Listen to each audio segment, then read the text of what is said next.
All right, we're going to get started. I'd like to call to order the budget workshop presentations for Wednesday, June 24th, 2020. Will you please have roll call? Commissioner Drosky. Here. Commissioner Hudak. Here. Commissioner Preston. Here. Vice Mayor Parnes.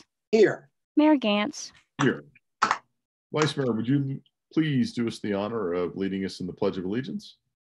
Sure will. I pledge allegiance to the flag of the United States of America and to the republic for which it stands, one nation, under God, indivisible, with liberty and justice for all. Thank you so much. Appreciate that. City Manager, we'll let you go ahead. Thank you, Mayor. This is our third evening of the budget workshops tonight. And I believe our first presentation will be from economic development, followed by community development, where they will also go over the community participation program, then sustainable management, Center for Active Aging, and Parks and Recreation. So without further ado, Ms. Chris Morey. Thank you, Dave. Good evening, Mayor, Vice Mayor, members of the City Commission, and residents of Deerfield Beach. My name is Chris Morey. I'm Director of Economic Development and very pleased to be here this evening. Before we get started on economic development, just wanted to remind everyone that this presentation tonight is only on the economic development portion of this department. The CRA portion of our department will be covered at a subsequent meeting in August. So we want to begin, of course, talking about what we've achieved so far in fiscal year 20. And can I just say, it's been a lot.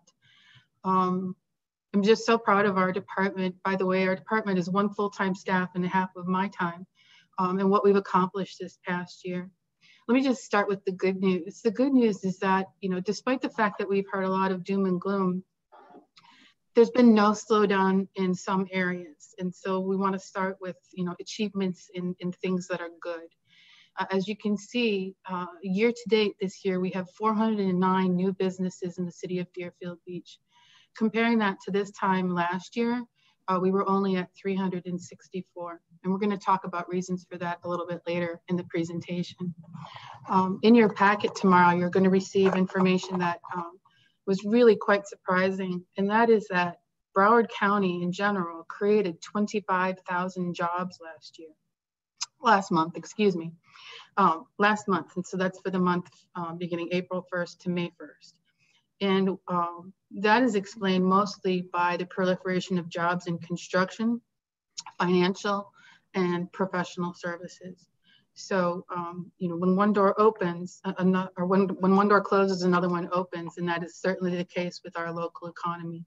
So there's a lot of good to be looking at right now.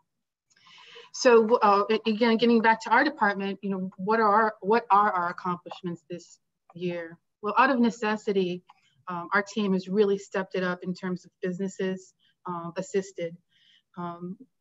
This figure, is more than 5 times the amount of businesses that we would assist in a normal year. And it's, again, out of necessity.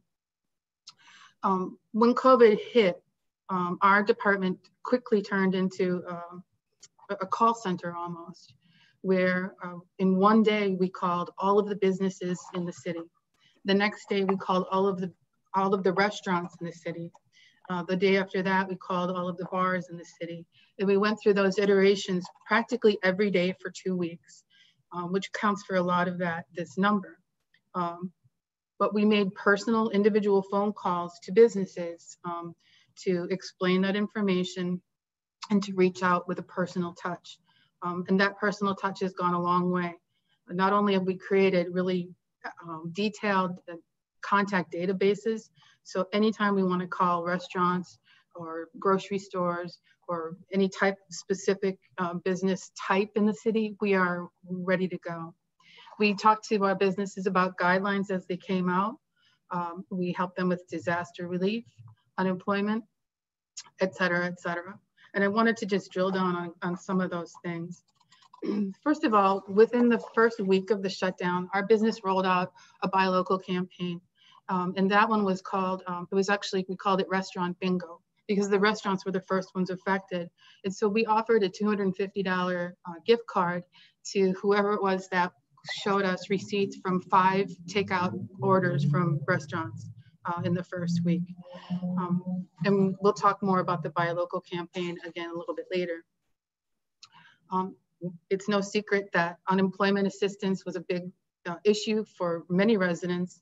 Not only did the state system crash, but many people don't have access to computers. And so we help those residents with paper applications and communicating issues about accessing benefits up the chain to the state and overall advocacy. You know, I just want to say on all of these things, it's not as if just our department did this. We had great support from our colleagues in community development and actually in Parks and Rec. As people were starting to shelter in place, we were able to help people stay employed and stay working on these important things through telecommuting. We worked tirelessly to encourage businesses to retain their staff. It was a hard sell for the first couple of weeks because everybody was very uncertain. But we have and continue to work with businesses on accessing relief programs. You've all heard about PPP in the news. The first round went very quickly and many people were very upset because they did not have access to it. The good news is that PPP is still available through the second round of funding, and our staff has worked going back to people who applied in the very beginning and didn't get funding to make sure that they do. As far as our database is concerned, we've contacted everyone that we've been in contact with that tried to get PPP and originally did not. We were always involved in the webinars and the training offerings, and we were really quick on the dime when it became known that small credit unions and obscure banks had money sitting in their PPP fund ready to lend to small businesses. So we researched those small lenders to help people access those funds. We also found out about additional funding from other resources, such as Facebook, PayPal, and QuickBooks, that were lesser known sources of emergency relief funding for small businesses. And then, as you know, too, as City Commission, again, with a partnership with our Community Development Department, put together the Micro Enterprise Grant Assistance Program. To date, we have 5 recipients of that grant, of those $5,000 grants. We have 11 applications under consideration, and we have 36 that have been denied, mostly because they've already accessed funding from another source, which is typically PPP. So we had a total of 92 applicants under that program, and I tell you that because hopefully we'll receive more funding from HUD for that. In terms of technical assistance, I'm pleased to report that a very low ticket item that we launched this past month actually was a partnership with SCORE to offer how to start a business trainings. And on our first training, we had 99 participants. And in our second training, which was marketing and branding of your new business, we had 120 participants in those trainings. So that bodes very well for the level of entrepreneurship going on today.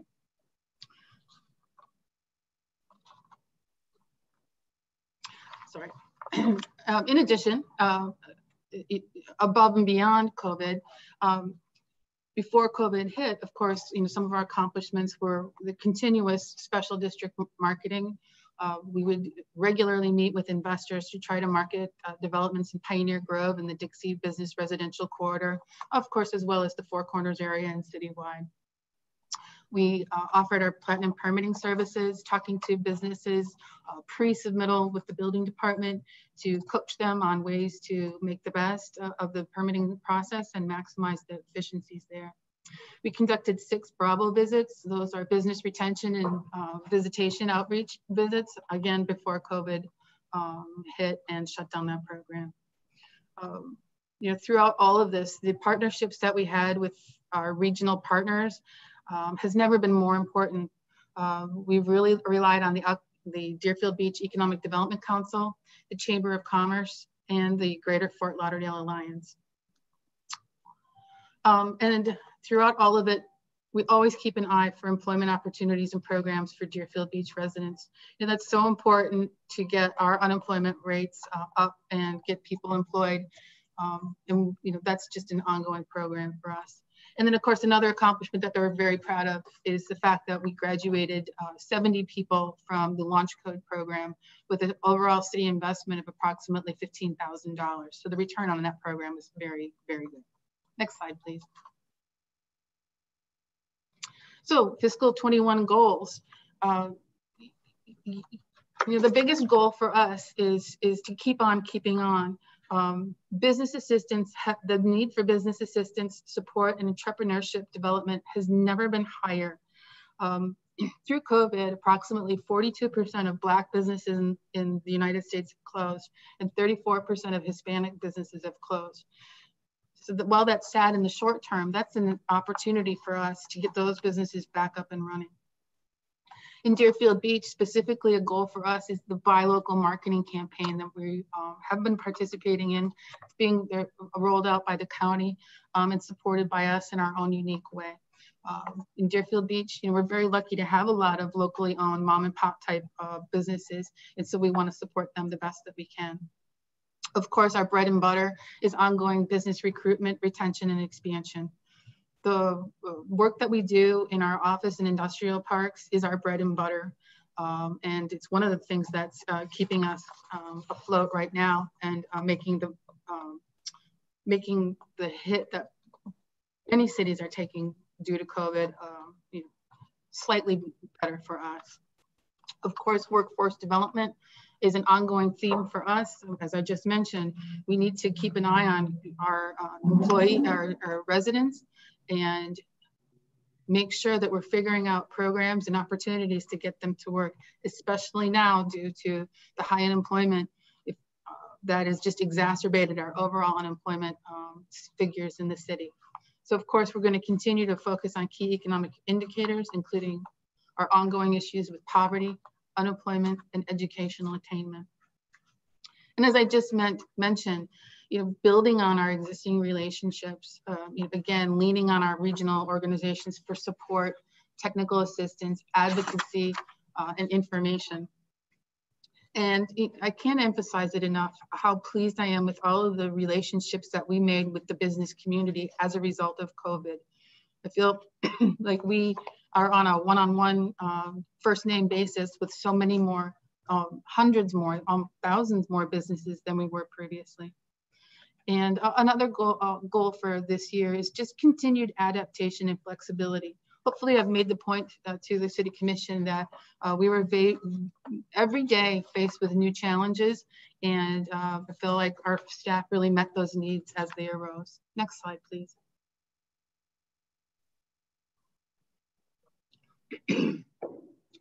So as you can see, we're a very small department. As I mentioned, it's one full-time staff person and half of my time. But we did, in the budget that we're presenting you tonight, we did cut 10%, almost 11% off of what we had budgeted for last year. And where are those cuts? We reduced our Pioneer Grove and Dixie Business Residential recruitment and retention and marketing money by $25,000. We reduced special events by $6,000. Of course, that is mostly due to the fact that there's not a lot of people getting together for special events right now. Same thing with travel and training.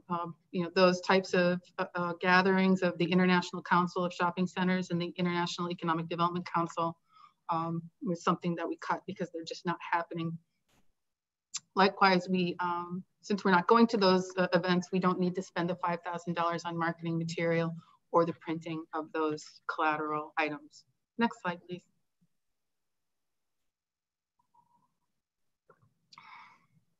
So what are future considerations for City Commission? Well, obviously, the biggest consideration is what are the lasting effects of COVID? What we found is that in terms of businesses, COVID affected different sectors of the business community differently. Obviously, the hardest hit was hospitality and tourism, no doubt. But again, as I mentioned before, the the fact of the matter is that we have a very enviable cluster of advanced industries in the city. And, we need to keep our eye on that in terms of making sure that we don't take it for granted and that we continue to diversify our local economy. And that diversification is like a well-balanced stock portfolio. It keeps you, solid and keeps you from losing sleep at night when the market goes bad. Also, with my colleague Eric Power in Planning and Zoning, is something to be thinking about in the future are other planning and zoning regulations as it relates to economic development. No longer do we need, we may not need typical suburban parking lots, or we may not have the traffic counts that we had previously due to, a very automobile-oriented type of working environment. Likewise, the layout of physical facilities is going to change, and many of these adaptations that we've made to physical facilities over the past 3 months, may be here to stay. And so which of those physical changes will be here for good? And then two, before the COVID hit, a demand for traditional professional office space was weak. It was not strong. And, I think the consideration for City Commission is, to what extent is telecommuting going to be here to stay and replace the need for traditional office space? We need to be ready to pivot and adapt to new types of developments to respond to that new demand. And of course, the other thing that we saw, especially even, early on, certainly, but even now, we need faster internet and technology infrastructure. 5G is knocking at our door, and it's an economic development consideration, not just because of increased telecommuting and that kind of thing, but also because the 5G infrastructure definitely has impacts on the quality of life, directly surrounding 5G facilities. Another consideration for moving forward is the proliferation of entrepreneurship and home-based businesses. We are in a period in the last 3 months of just unbridled entrepreneurship and business creation, as you saw earlier in the presentation. We're in a period of historically low interest rates. Many people have to be entrepreneurs out of necessity, and many people are just fearful of relying on an employer anymore. And so that's an opportunity for us to capture, as we move forward. Again, investing in the local workforce. That's what we're here about, expanding the tax base and making jobs for Deerfield Beach residents.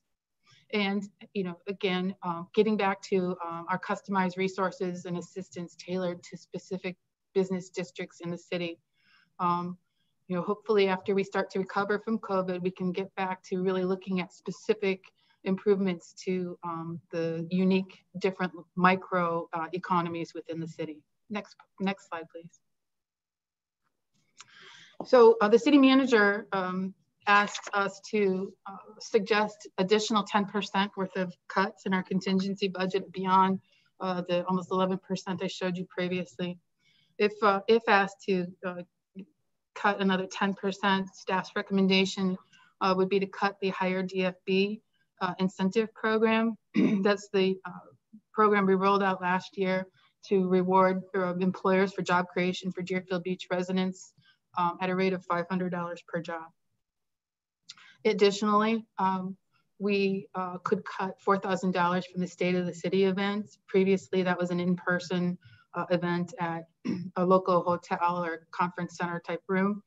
That would be a $4,000 savings. Although we make really good contacts at International Council of Shopping Centers, that's something as well that we could remove from our travel and training budget.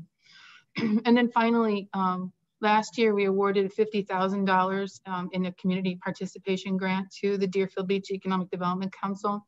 That would be something for the City Commission to consider as well. If we reduce that by $20,000, that would get our department to an overall 20% reduction. Next slide. That's the end of my presentation. I certainly would welcome questions from the commission. Thank you. You, Commission. Commissioner Hudak. Chris, very good presentation. Just one quick question. The higher DFB incentive, how many businesses took advantage of that last year? A good question, Commissioner Hudak. We had actually planned on Publix consuming all of that grant program, but they have not come in and made application for it yet. So the answer is technically 0. Okay, thank you. Any other questions? Okay, not seeing any. We have any from the public? Okay, we'll move forward to the next item. Thank you very much, Chris. Thank you, Mayor. Mayor, before we move on to community development and Ms. Placid Picard, there was something that I was supposed to report at the beginning that I forgot to, if I may do that. Yesterday, the question was asked was what percentage of our general fund budget is comprised of public safety? And if you look at the expenses alone, FY19 and 20, without the consideration of Ocean Rescue, it was 54%, and with Ocean Rescue, it was 56%. This year, because we're looking at about a $6 million reduction from our general fund, while the overall expenses of public safety have continued to increase, for this fiscal year, based on what we have now, it would be 61% without and 63% with. I just wanted to provide that information. You were also going to look at a 3-year trend for me. Correct. So that was fiscal year 19, 20, and 21. So, 54 and 19 okay. without Ocean Rescue, 54 and 20 without Ocean Rescue, 61 without Ocean Rescue proposed for this year. And with Ocean Rescue for 19, 20, and 21, it is 56, 56, and 63. 63, right? Correct. Thank you. Thank you. Thank you.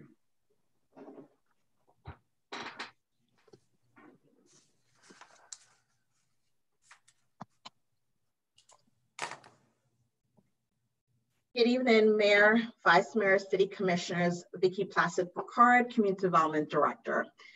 As you will see from the first slide, the department's name is different.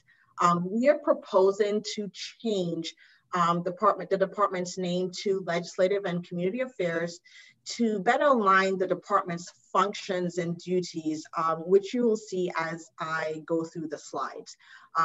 Our community development department here at the city is different in terms of its functions compared to other community development departments throughout South Florida. So we wanted to make that distinction by changing the name. Next slide. So our 2020 achievements, and we broke it out based on our different areas. So for grants, our competitive grants, we work very closely with all city departments. So to date, we've received $726,000 in grants.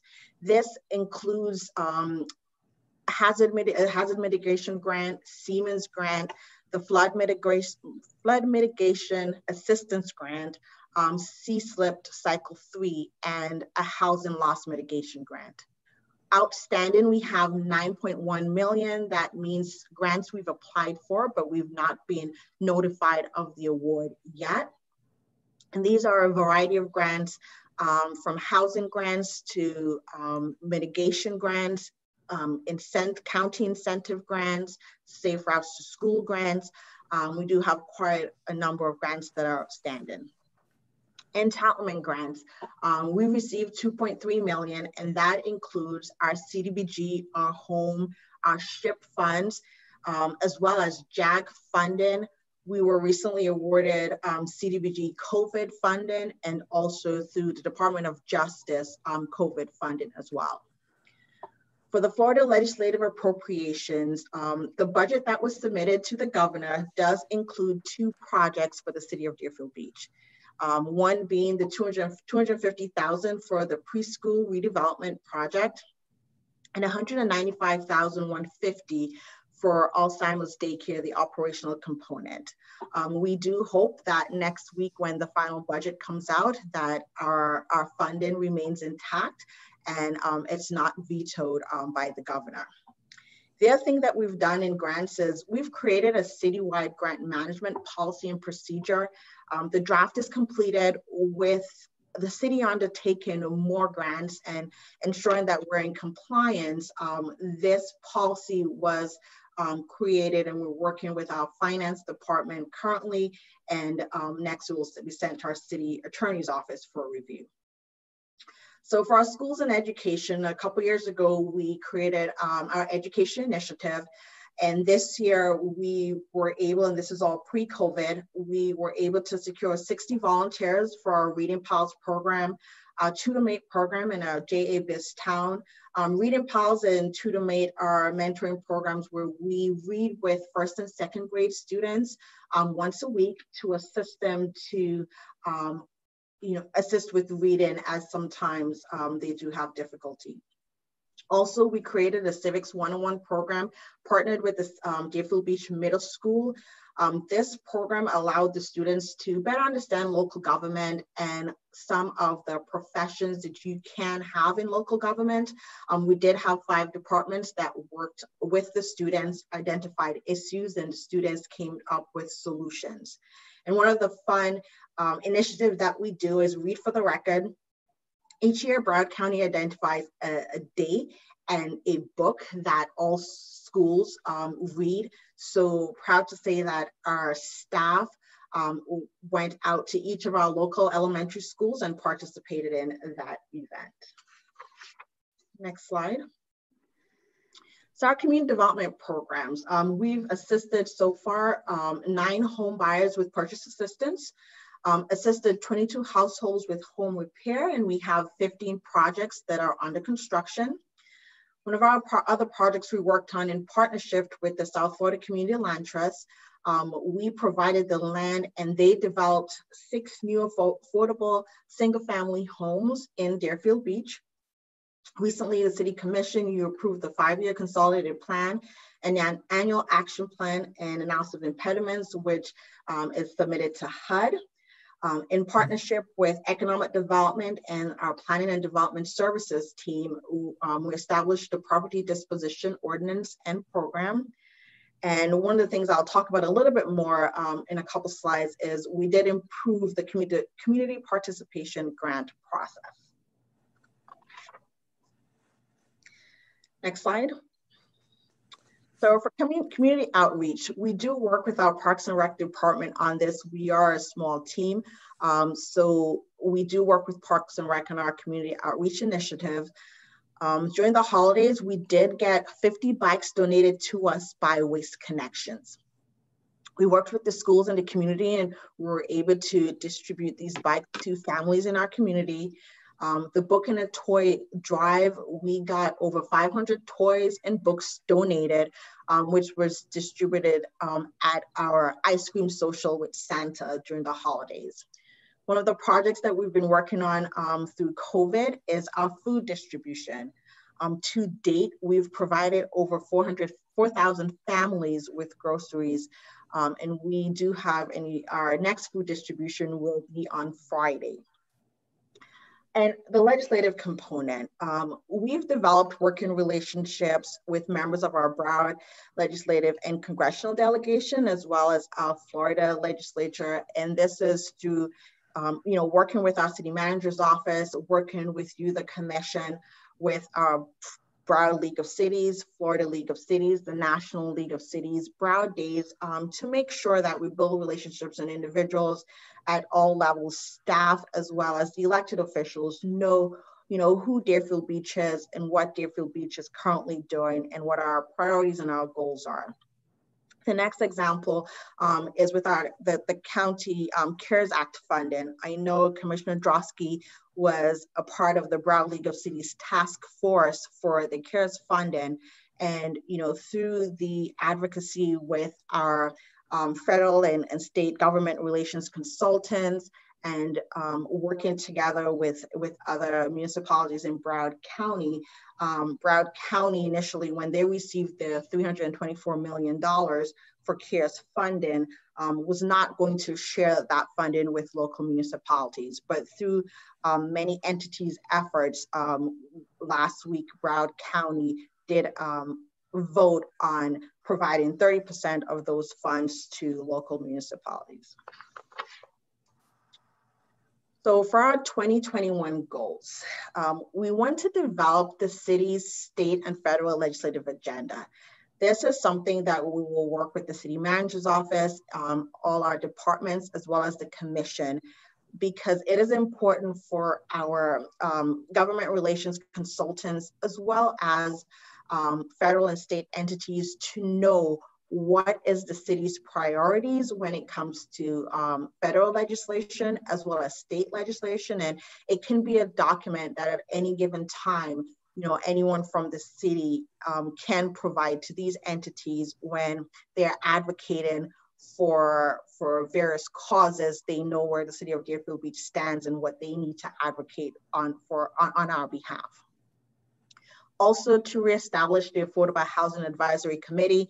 This was a state mandate because we received SHIP funds in prior years. We did not get our full funding, but this year, because we received full funding, we'll be required to reestablish. So to continue the identify grant opportunities and increase grant funding, especially with COVID, and as you can see from prior presentations, our capital improvement budget is pretty much gone because of our current situation. So we want to make sure that for us to continue doing some of these projects that we seek grant funding for the city. Increase community outreach and interactions with the neighborhoods.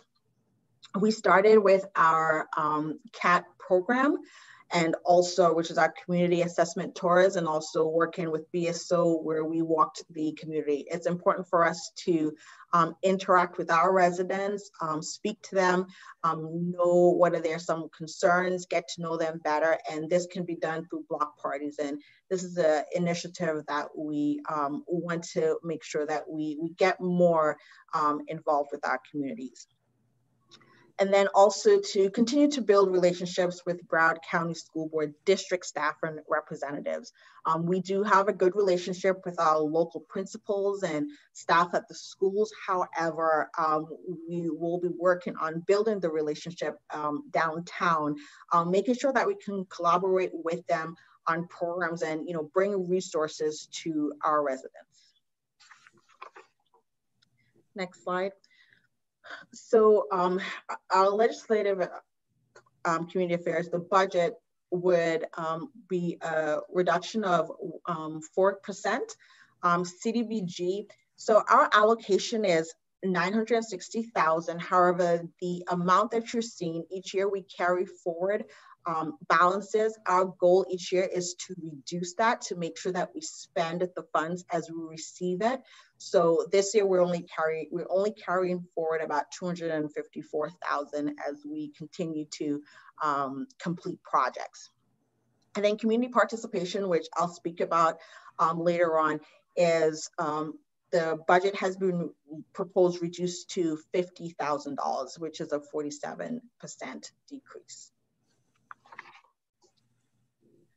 So regarding our recommended cuts, for our operational expenditure reductions, contractual reduce in our contractual budget by $7,700, professional publication $33,200, public outreach $4,930, and travel and training $4,900, which shows the total of the $21,320.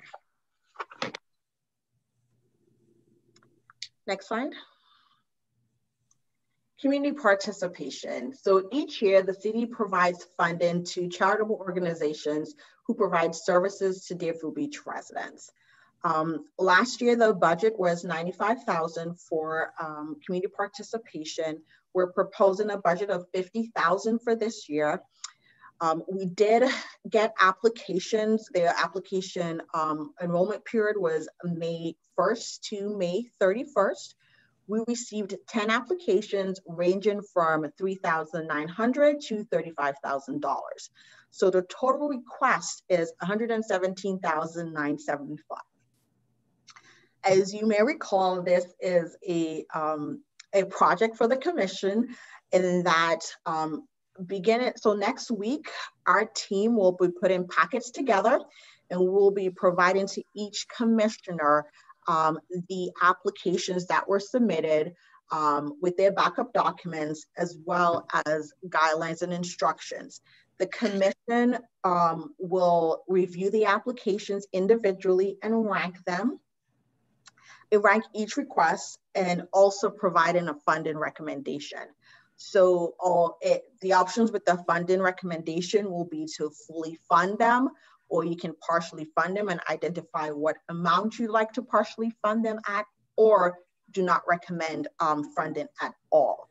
Once that's provided to staff, we'll put a commission agenda item together, and it will come before you before the budget, so that there can be discussion amongst the commission regarding who will receive community participation funds.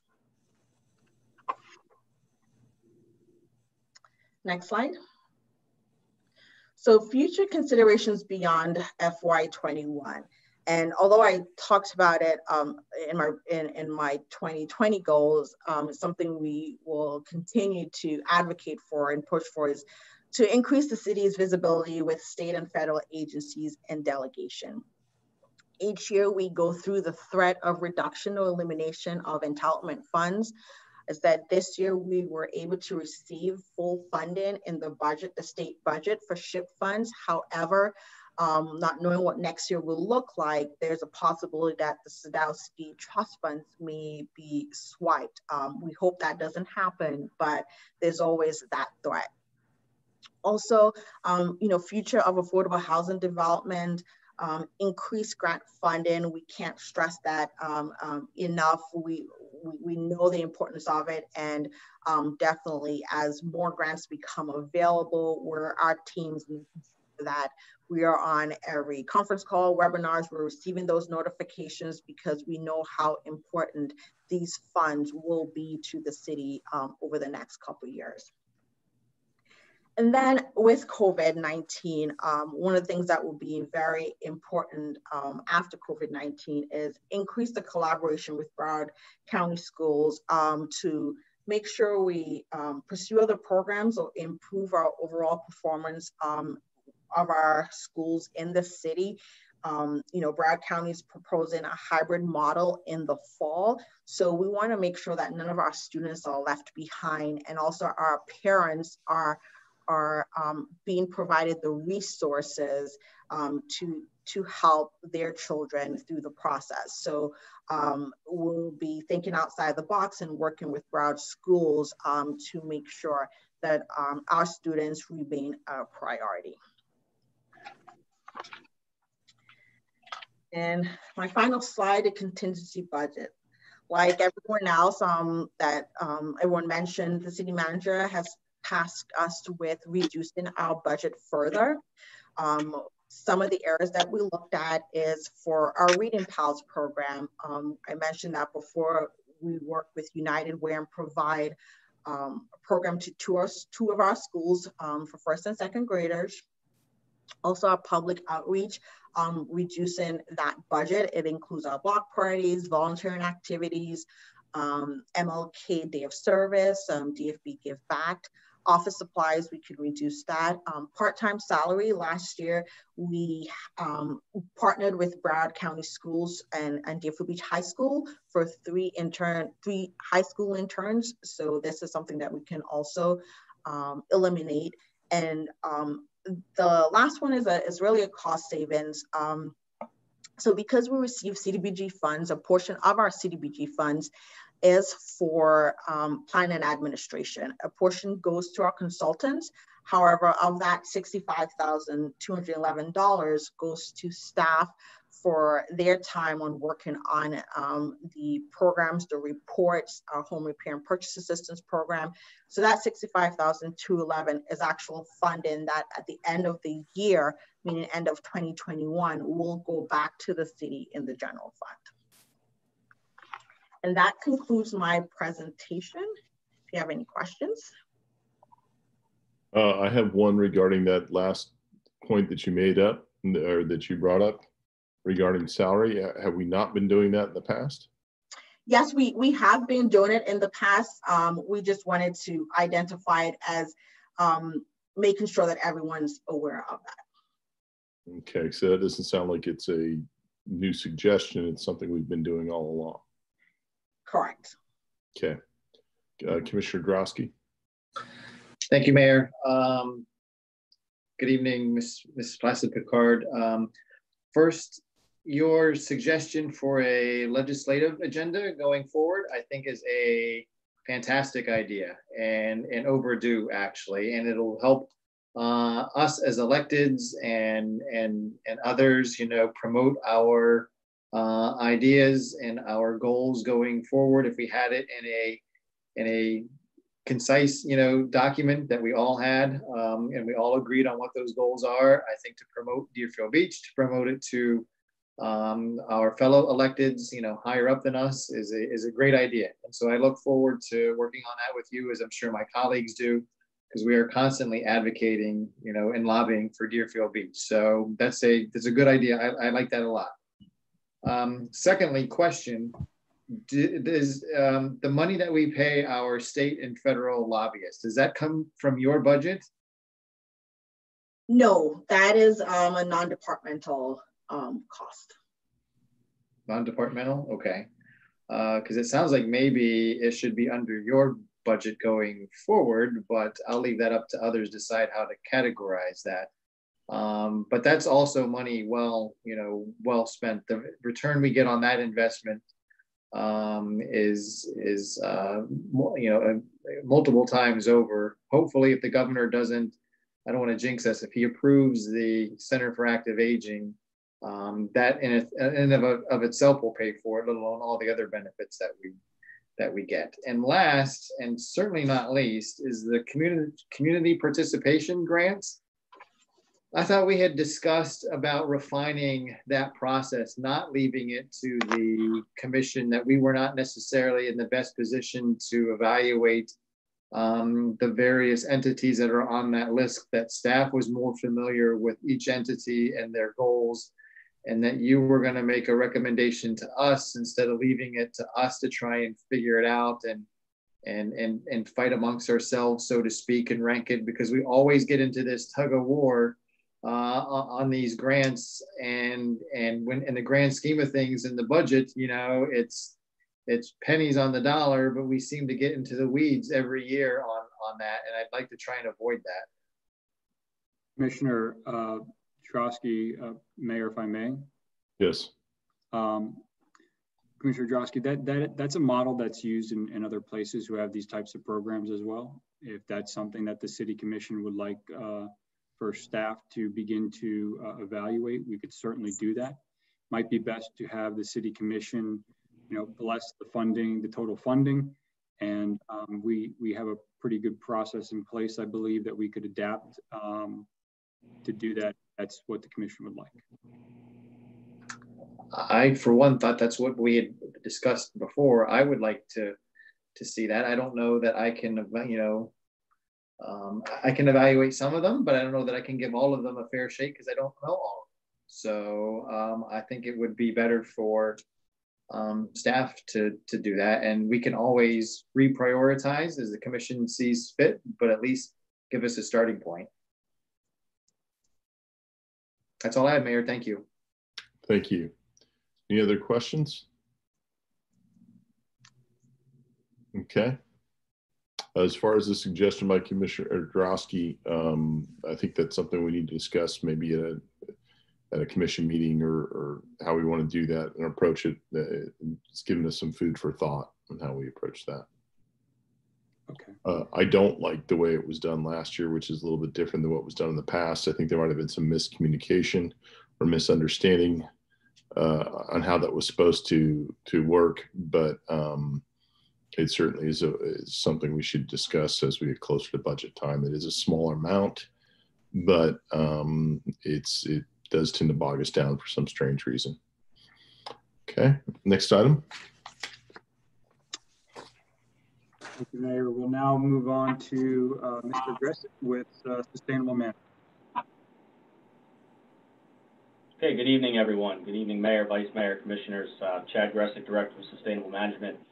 Thank you very much for the opportunity to present our preliminary fiscal year 21 budget request. Before we do that, however, we'd certainly like to go over some of our achievements in the current fiscal year. So first, we completed a draft coastal management plan. And as of last week, we received great news from the state. In large part due to Mr. Patrick Bardis's efforts, we're going to receive $100,000 from the state to offset the funding for that plan. So 66% of the cost of that plan is going to be subsidized. So that was great news to get last week. The Vice Mayor last night indicated his observations in regards to the illegal dumping and bulk challenges that we've had in the city over the last several years. And we have absolutely seen some improvements in that realm. So we've actually seen a 20% increase in compliance. So that's fantastic, and we've seen it. We've seen the improvements, and hopefully everyone else has as well. Our litter-free program and local coastal cleanups, significant increase from last year. And these are numbers obviously prior to the COVID closure of the beach. So that's fantastic, and we hope to continue that program once the beach is fully open again. We have auctioned off a significant amount of our older equipment, and we've received proceeds in the amount of $154,000 for the sale of that equipment. And last August, you may recall that we did enter into an agreement with Siemens to conduct a performance contract to implement facility improvement measures throughout the city. We are well into that construction phase. Mrs. Hillary Silverstone has been instrumental in helping to facilitate that process in light of the COVID impacts that we are currently addressing. So we are approximately 50% complete on the construction of that project. And certainly, obviously, I'd be reluctant to not discuss the COVID response of our department. You know, our department has not stopped since this thing has begun, and we continue to run normal operations throughout the duration of this event. So I just want to say that's a testament to our staff. I want to thank them for their commitment to the public, and you know, definitely want to recognize them here. Next slide, please. So as far as fiscal year 21, some of our goals, obviously every year, you've heard me go through these presentations every year. We always look for ways to enhance our sustainable management fund, our solid waste fund, and make it more sustainable. Identifying ways to reduce costs, improve efficiencies, enhance revenues, and certainly this year is no different. So we're going to talk about a redistribution of services in the sanitation division, a route optimization and normalization process that we're proposing. We certainly talked significantly about our recycling program challenges. We continue to look for ways to minimize those costs as well as bring a meaningful program to the customers of the city of Deerfield Beach. And as far as the revenues are concerned, you know, we are continuing to identify ways to reconcile our records to ensure that we are maximizing our collections and our billing. From the fleet side, we have several fuel sites throughout the city that are aging. And as these facilities age, they result in additional costs, as well as additional environmental risk. So we are recommending the closure of several of these sites, which will, again, reduce the regular costs of upkeep, maintenance, compliance assurance, as well as reduce the risk of any kind of environmental situation that could happen due to the age of these facilities. Some of these underground storage tanks are 40 years old. From the coastal side, we want to go ahead and move forward with a multi-year beach nourishment permit. This is something that was recommended out of the beach management plan, the blueprint that we hope to use to manage our beach going forward. So that is something that we are hoping to accomplish next year. And as part of the Siemens project, there were grant monies made available to the city in the amount of $25,000. We want to utilize those monies to put that forward, to leverage those to pursue additional grant monies so that we could move forward a citywide sustainability planning effort, which not only includes city facilities, but the city at large, businesses, residents, and so forth. Next slide, please. So our department runs through two funds. The solid waste fund is most of where our work is conducted. In fiscal year 20, that fund consisted of the recycling and solid waste fund and the sanitation division. And just a little background on the sanitation division. It was created in fiscal year 15, and initially it was created to address litter throughout the city. The following year, the services of the sanitation division were expanded significantly into addressing beach litter, removing the garbage at the beach, the recycling at the beach, as well as supporting special events, the Parks and Recreation. We began to do a canal cleaning effort. So what we are recommending in this fiscal year is to redistribute some of those services into funds that are more appropriate for those types of activities. So for example, the beach and special events type services would be reallocated to Parks and Recreation. The canal cleaning services would be reallocated to stormwater, and the litter control and bus park routes would be absorbed within the recycling and solid waste management division.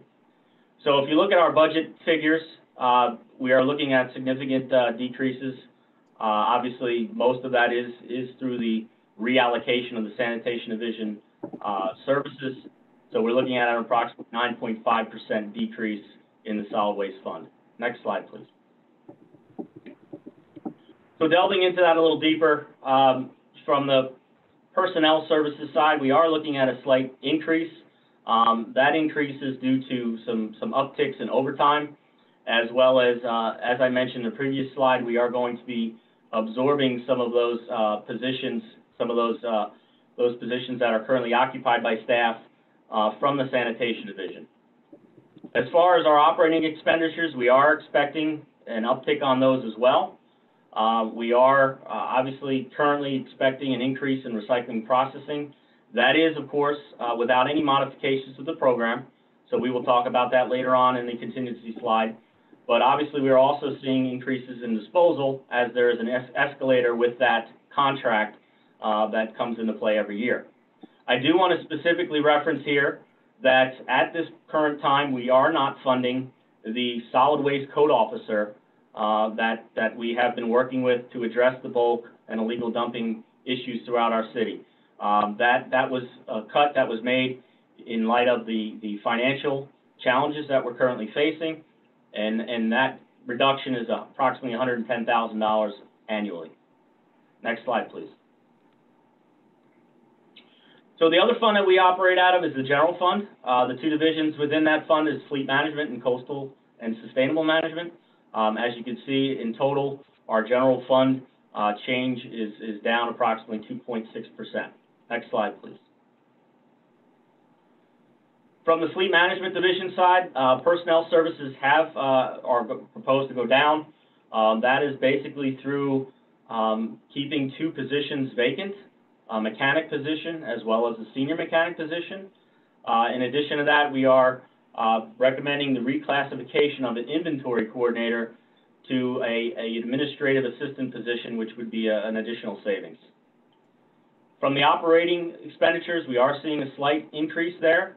As I referenced previously, we are conducting monthly inspections and maintenance on several of the city's fuel systems, so that is an additional cost. And we have also seen an increase in the cost to dispose of waste oil. Next slide, please. From the coastal and sustainable management side, are basically holding the line in regards to personnel costs. We are proposing to pursue that multiple year beach nourishment permit. and that is basically the cause for the increase in the operating expenditures. The cost of that permit is estimated at $200,000. When I say multi-year permit, that's about a 15-year permit that we believe we can get authorized through the agencies, through the state, to the Army Corps of Engineers and Broward County. So with all that told, we're at approximately a 45.9% increase in this particular division. Next slide, please.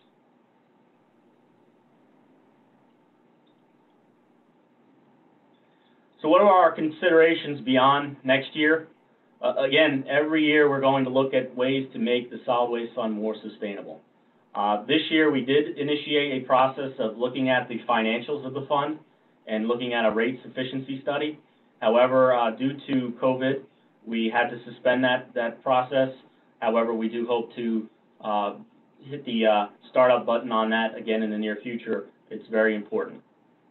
One of the other areas that we're looking into is the possibility of placing the solid waste residential bill, which is currently billed through utility billing, on the property tax bill. And there are some pros and cons to that. Again, the financial and rate sufficiency study would have looked at that. So those are things that we're hoping to look at in the near future. The recycling program, again, we're going to see some challenges in that program, in that industry over the next several years.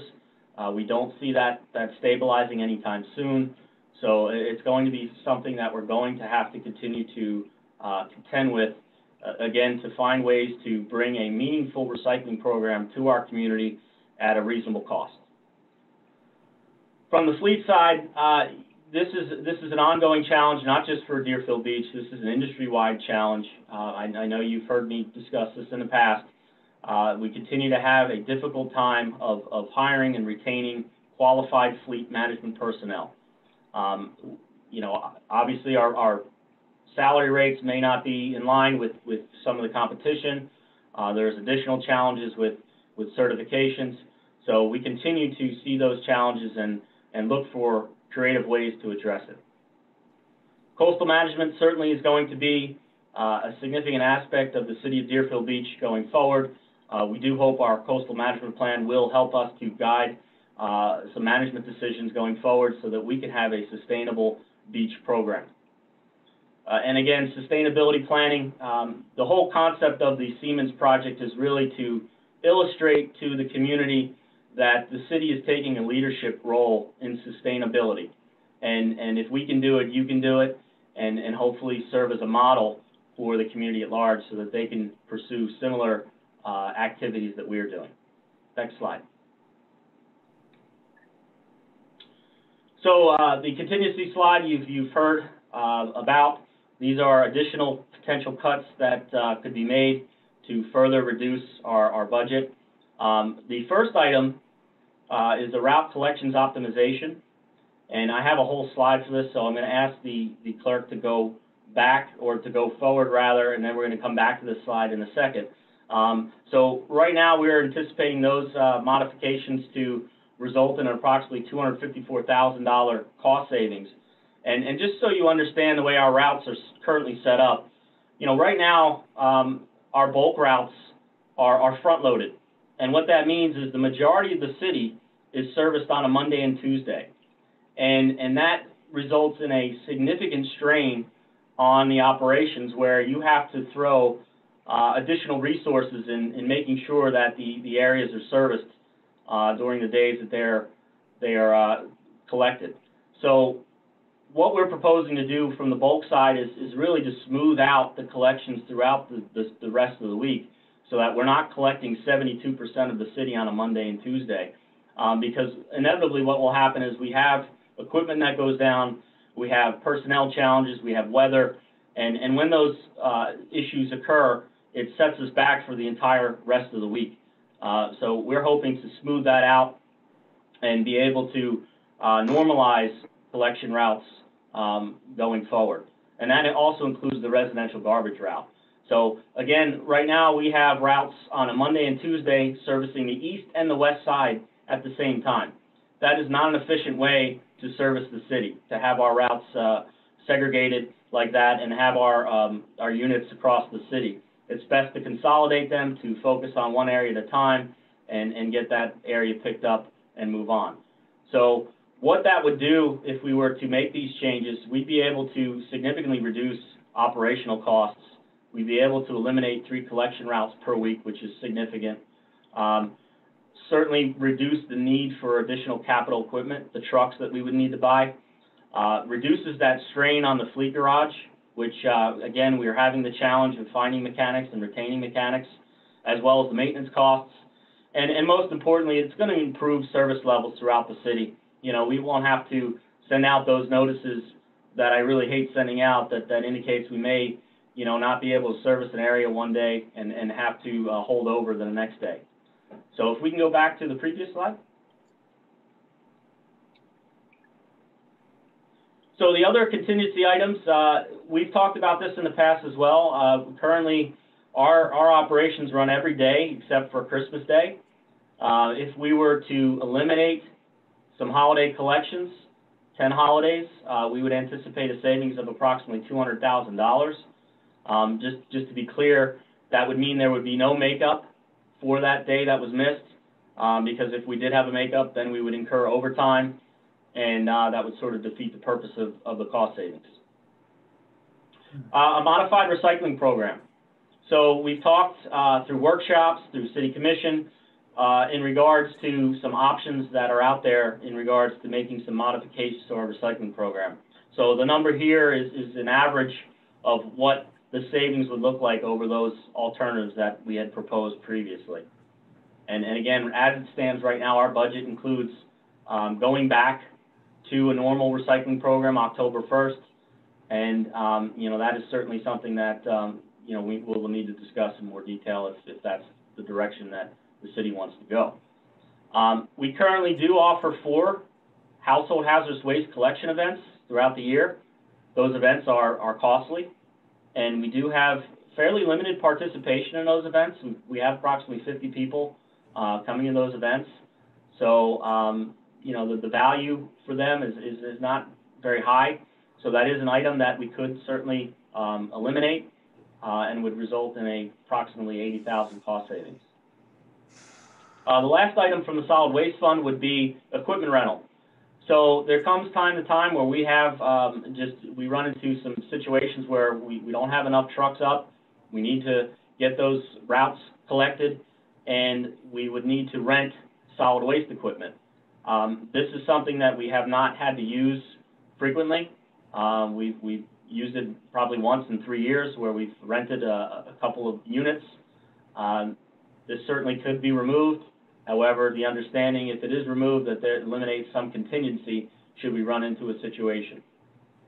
On the general fund side, we talked about the beach nourishment permit. Certainly we could remove that.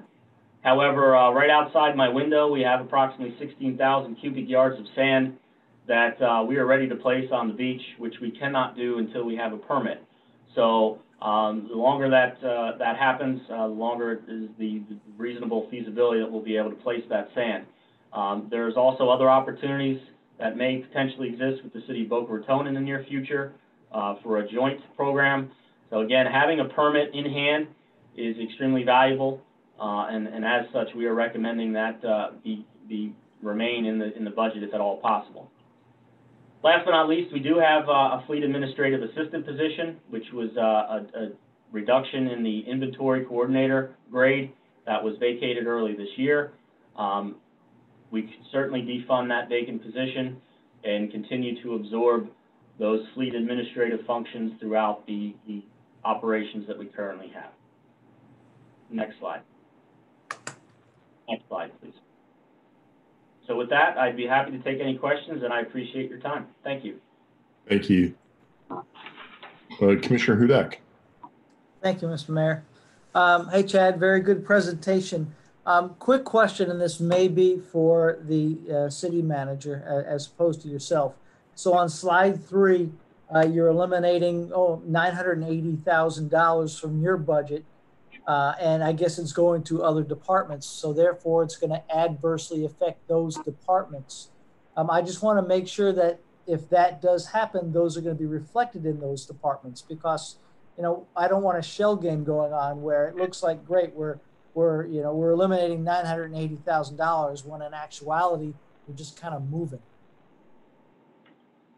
Commissioner, the reallocation of those costs into the other budgets, which would be the stormwater budget, park and recreation, and then the third, which is the division within solid waste, they are all reflected and have been shown thus far. So you will actually the last presentation for this evening with Parks and Recreation, when you see their presentation, you're going to see those positions and the costs included in there. And you've seen those here in the solid waste, and they were reflected in the stormwater presentation as well. Okay. Also, I think the idea of eliminating the holiday collection is a good one. I mean, realistically, you're only affecting those individuals that have pickup on Mondays, as I would think that most of those holidays fall on a Monday. So I think that's great. The last thing, the Siemens program, when do we anticipate seeing some of those savings? So, you know, some of those savings are occurring as we speak. You know, we're approximately 50% into the construction of the project. So energy efficient lighting has already been completed throughout the city. So we already have energy efficient lighting through many of our city facilities. Energy efficient HVAC systems have already been installed throughout many of our facilities, as well as water conservation efforts and a host of other programs. So although those savings are not going to be officially measured, so to speak, under the program starting until the project is complete, we are seeing some of those savings already. Thank you, sir. You're welcome. We have Commissioner Preston and then Vice Mayor Parnas. Ed, the Siemens performance contract funding mechanism is actually bond money. Is that correct? I believe it's a loan. It's a loan? Correct. Commissioner Preston, it was funded through a bank loan, financed through a bank loan. Okay.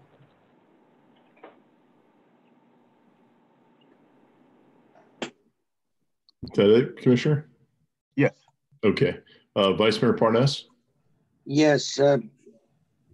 Chad, let me ask you this. Have you been in discussion with the city manager about a limited exemption in the village to have another?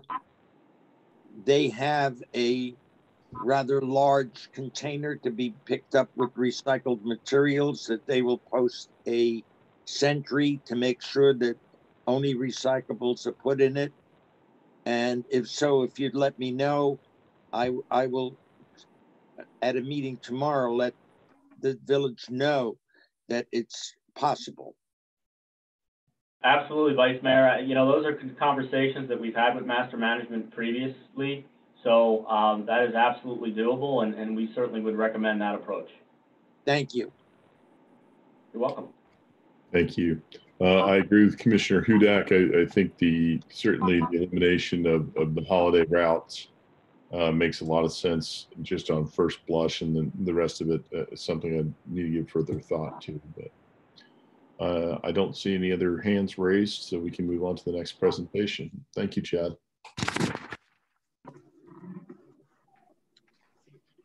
Thank you. And now we'll go into the before we do, I do see a hand raised right now, but I believe, are we addressing the public at the end to come back? Mayor, presentation. Mayor, we have public input at 8:15, but that is up to you. Okay, Commission. We have one more presentation. We can get through that, and actually, we have two more. While we're still in the subject matter, if it's all right with everyone, I'm going to call the person from the public who has their hand raised. Is that all right? Okay with me, Mayor. Okay. We have Gwen Clark Reed. You have your hand raised? Yes, I do, Mayor. Good evening, Mayor and Commissioners. If there's going to be public input at a certain time. I'll wait until then. Okay, thank you very much. There is at the end of the meeting, we have a time for that. Okay. Thank you. Okay, our next presenter. Thank you, Mayor. Our next presenter will be Ms. DeFranzo for the Department of Active Aging.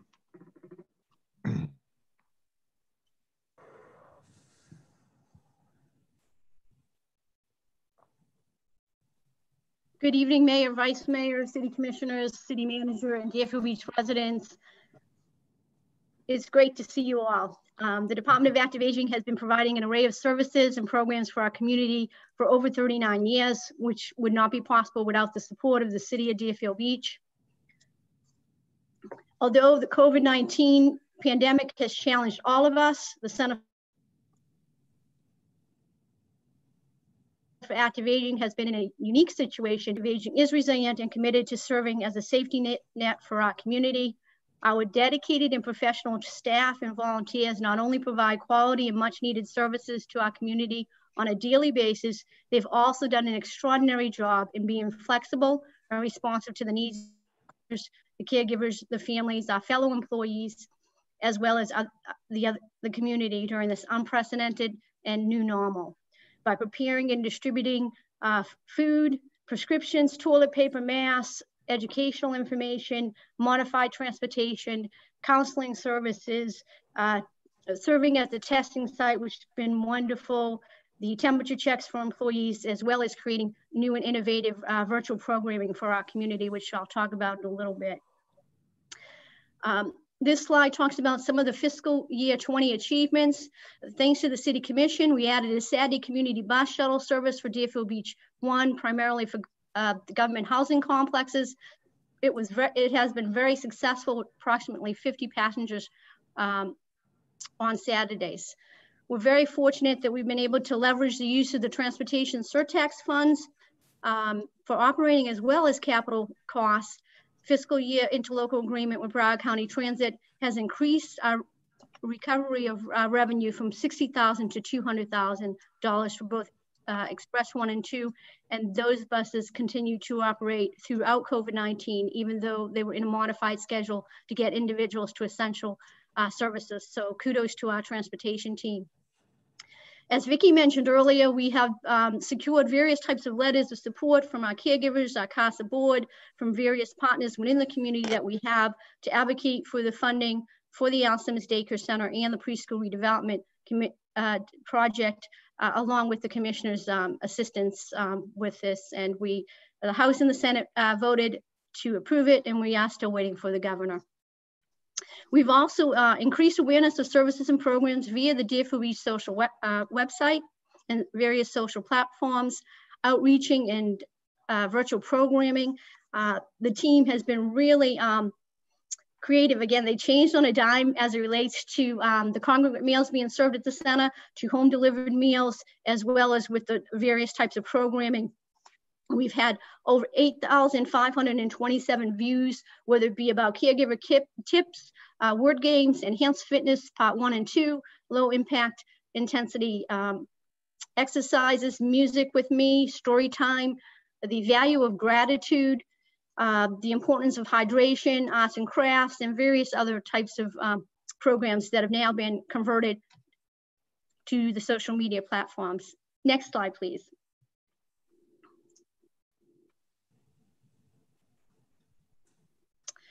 Those programs, in addition to wellness, fitness programs, chronic disease self-management programs, while we were in full operations for approximately 6 months for the year, we had a very successful chronic disease self-management program, specifically dealing with individuals who have diabetes. And we also have various other types of educational programs, not only for the seniors, but also for the Alzheimer's caregivers and their families. We collaborate with the Parks and Rec on senior activities. One of the newer popular ones that we initiated was fishing at the beach once a month, was very popular, and also 2 days a week, senior aqua aerobics at the middle school pool, along with pickleball. We've expanded computer technology programs during this past year for seniors Again, within the 6-month period, the basic computer classes, we served 129 seniors, beyond basics, 119, and then the smartphone training was also very popular. Those classes were full, and we assisted 75 individuals. Certainly, this is an area for growth and further development for the senior population. Another goal that we achieved during this fiscal year 20 was updated the Casa Board website for public awareness, virtual events we're looking to do in the future, along with additional donations for the center. This past year, when in the first 6 months of the year, I should say, we developed a strategic plan. It was a very successful program. All team members participated. They met regularly and continued to meet regularly to share recommendations and action plans for policies and procedures, client engagement, some aesthetically improvements on the campus, and developing both long and short-term plans as well as solutions. It became quite obvious that the strategic plan and that cross-functional teams are very helpful in their flexibility in serving throughout the city and working with not only cross teams within the department, but also other departments throughout the city. Next slide, please. Our fiscal year 21 goals are, of course, to minimize the impact on operations and service delivery for the Center for Active Aging during the construction project. We do anticipate, as of October 1, the notice to proceed, so that we have two different challenges this upcoming year, which is the new construction, which we're looking forward to, along with ongoing adaptations and adherence to the CDC guidelines and precautions with regard to COVID-19 and the uncertainty with COVID-19 for the safe service delivery for the seniors, the volunteers, and the employees. We also are looking, again, with the recovery through the Broward County surtax funds, replacing 2 of the community bus shuttles, which would be Deerfield Beach Express 1 and 2, and that would be through a Broward County grant of almost $231,000. And then we will further implement our strategic plan in looking at ongoing community outreach, as well as various partnerships within the community for not only donations, but also for on-site virtual programming due to social distancing, as well as throughout the social media platforms. Next slide, please. This slide is an overview of the operating budget for the entire Department of Active Aging. You'll see that we have a total budget request of $2,589,542, which is a decrease of a little bit over $400,000. And I will explain this further as we break down into the different divisions on the next slide, but you'll see there is a significant decrease in the revenue, in the expenditures. Next slide, please. This slide outlines the revenues that we're anticipating. Certainly due to the due to COVID-19, we have seen some revenue losses. We are looking to possibly secure some CARES money from the Department of Elder Affairs and the Area Agency on Aging, but we are anticipating approximately 29% of our revenue coming from intergovernmental resources, which is approximately $832,000. Fees for service, $220,000, which is primarily for transportation services. Miscellaneous revenue at about $200,000, which is $120,000 pledge from the Northeast Focal Point CASA, as well as the request of $1.6 million from the city of Deerfield Beach. So it would be 56% of the budget with the return on investment from other revenue of 44%. Next slide, please. This slide primarily looks at the administrative division within the Department of Active Aging, and this,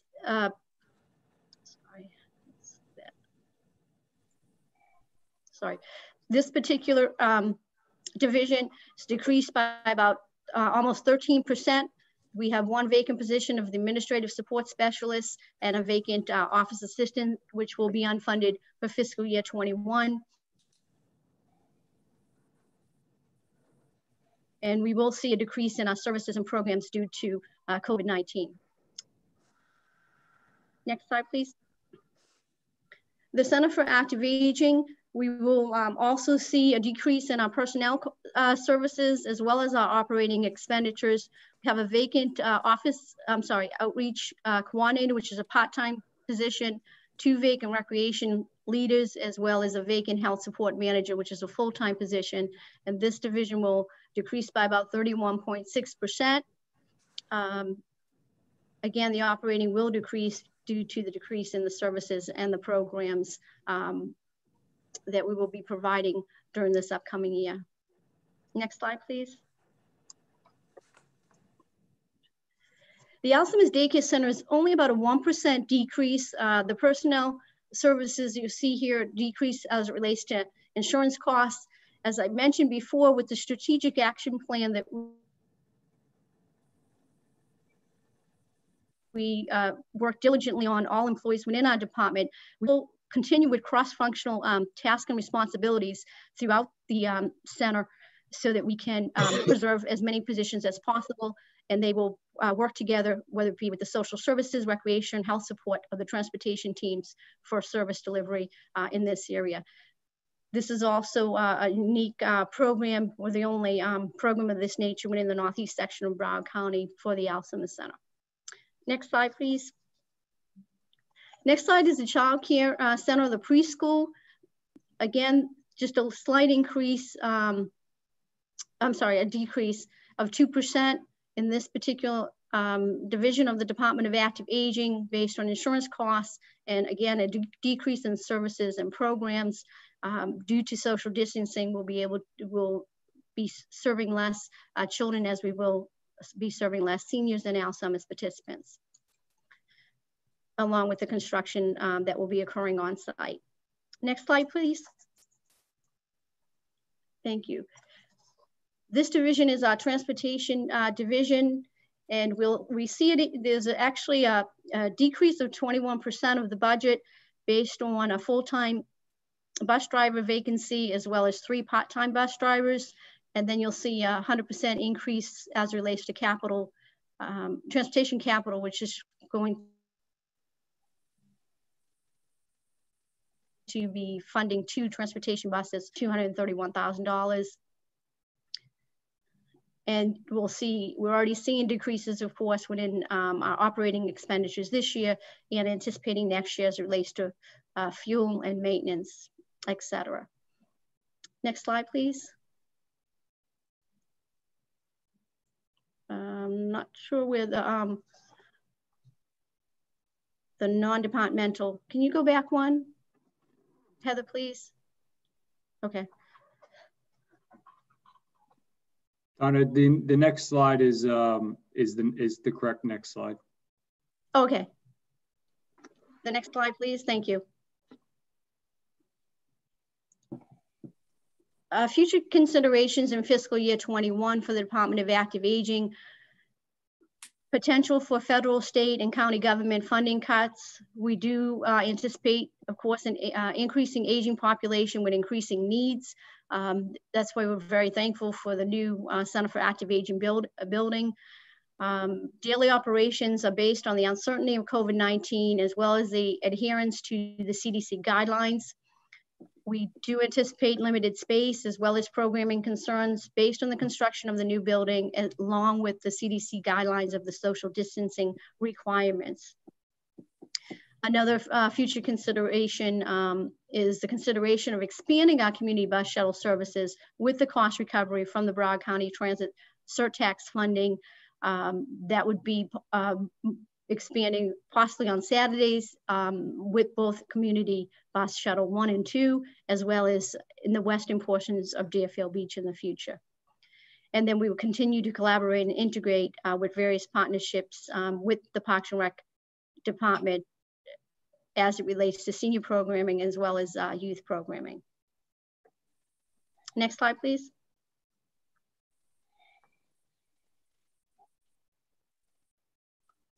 This slide has been mentioned before. This is the contingency slide. In addition to the little over $400,000 that we decreased in the budget, these are some of the other possibilities. The preschool center, which would be personnel and services, the temporary discontinuation of the preschool, which would impact children and families, approximately 9 due to social distancing. We can have 9 children in the classroom, and it would be a discontinuation of the voluntary pre-K program as well as the school readiness services. That program does bring in revenue of approximately $40,000. So the decreased amount from the budget for year 21 would be $190,644. Another potential decrease would be for the Center for Active Aging personnel as it relates to limited recruitment due to COVID-19 in the construction project, which would be a part-time position at $15,940. And then in the adult daycare center would be another part-time position of $24,925 due to limited service capacity for COVID-19 in the construction project. Typically, when in our adult daycare center, we service 35 individuals, and based on the spacing required to the CDC guidelines, in 16 to 24 individuals. And then transportation services, we would need to make further decreases in our transportation services for another part-time bus driver at $21,667, which is approximately another $250,000. Our goal and our vision will be to continue to provide creative and innovative adaptations in programming and quality service provisions in a flexible, safe, and effective manner due to the unprecedented and uncertain times of COVID-19 and the on-site construction project. We will continue to work to secure additional grants in partnership with the Legislative and Community Affairs Department. Will provide additional virtual programming, innovative health and wellness programs, technology training, so that we can provide and promote connectivity and engagement in meaningful ways for the seniors and serve as a safety net for the community. Of course, the telephone reassurance calls that we do every single day to the seniors have been a lifeline, loneliness and boredom that they have been experiencing, but they have been adhering to the rules and regulations. And like I said before, our team has done an exceptional job in making sure that all of their needs have been met, even though they are at home. And I want to say thank you on behalf of the entire Department of Active Aging, as well as the families that we serve. We thank you for your consideration and continued recognition of the value of our programs and services. We greatly appreciate your support so that we can continue to provide community-based services for all generations. Any questions? If I may, Donna, I'd like to elaborate just a little bit on your contingencies to provide a little context there. So, you know, with the construction project knocking on our door, there was a plan, and still is a plan, to move services around from building to building to allow for the services that Donna provides to continue. You throw what is in front of us today on top of that, and the need to look at what the core functions are of the department and the social distancing requirements that will come into play at the point in time when Donna is able to resume in-person services. And we know that there simply is not enough space to go around. So that is why you're seeing these contingencies for consideration as a temporary measure. And I want to reiterate, temporary measure for consideration, because I think it's very, very safe to say that once we have a new building, I think we'll obviously have the facilities to provide a full level of service, but we'll also at that time, I believe, have COVID behind us to provide for the full level of service. So I just want to make sure that there's an understanding of why these are being presented, not necessarily just to look at what can the Center for Active Aging and Donna look at in terms of reducing their budgets further. But some of these things are presented simply because of the current situation that we're in and the ability to service individuals, given the circumstances today. That's all. Thank you. Thank you. We have Commissioner Hudak with his hand up. Yes, thank you, Mr. Mayor. We could stick to slide 12 first.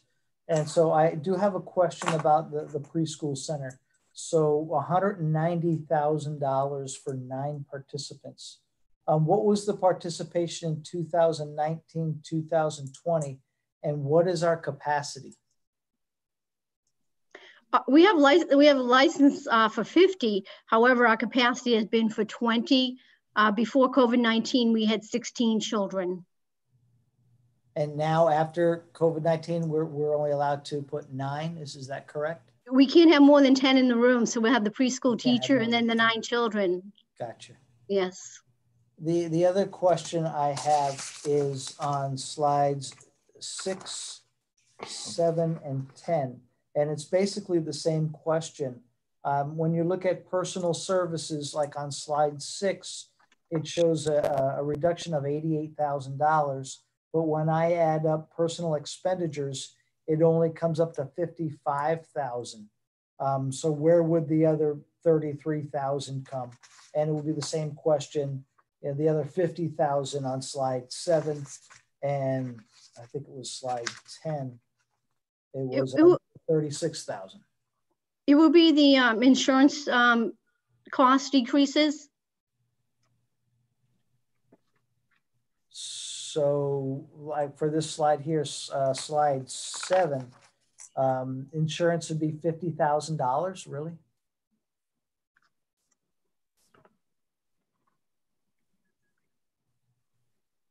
And I'm looking, personal services, you show a reduction of $142,000. And when I add up your personal expenditures of $56,000, $18,000, and $15,000, it comes up to approximately $90,000. So I was just curious where the other 50 grand is. Is that insurances? Is that accurate, Mr. City Manager? I believe it is, Commissioner Hudak. I mean, Okay. what she's showing you there in terms of the actual dollar amounts is strictly salary and FICA. And so if you add up not only the reductions in insurance services that we're seeing across the board, but all the other personnel related costs that are associated with the position, that's probably what it's adding up to be. But I'll do some additional verification and make sure that that is, the numbers are accurate. I just, okay.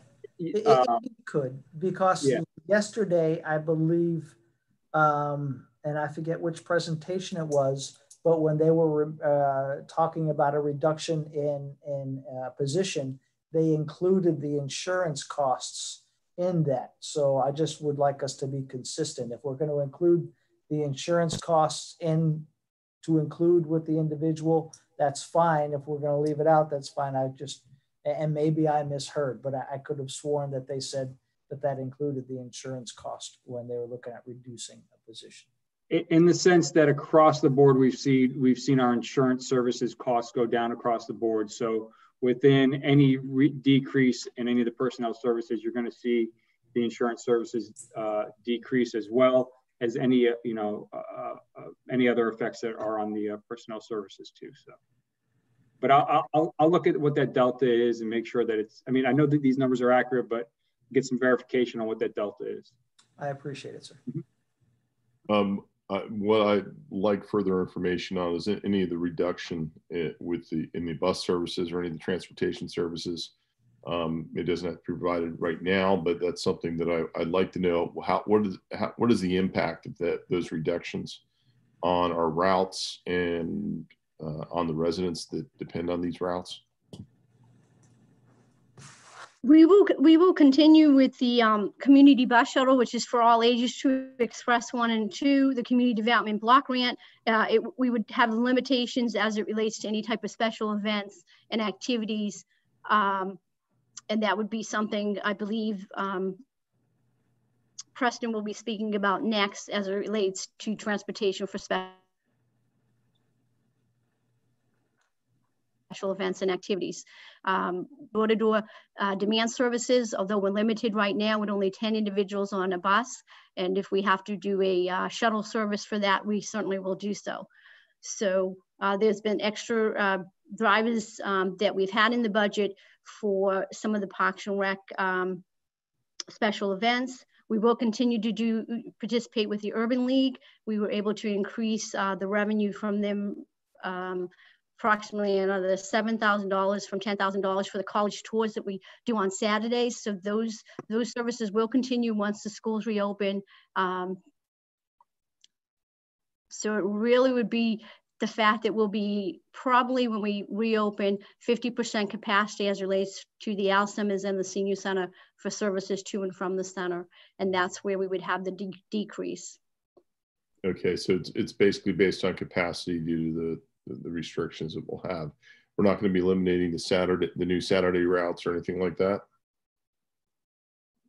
Could you please repeat that for a second? The Saturday routes, will those be eliminated?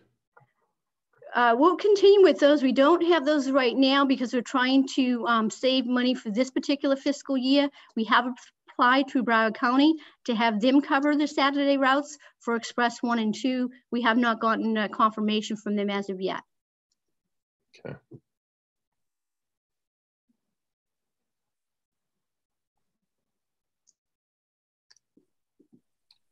Okay, thank you. For this particular fiscal year, the city has been paying for it.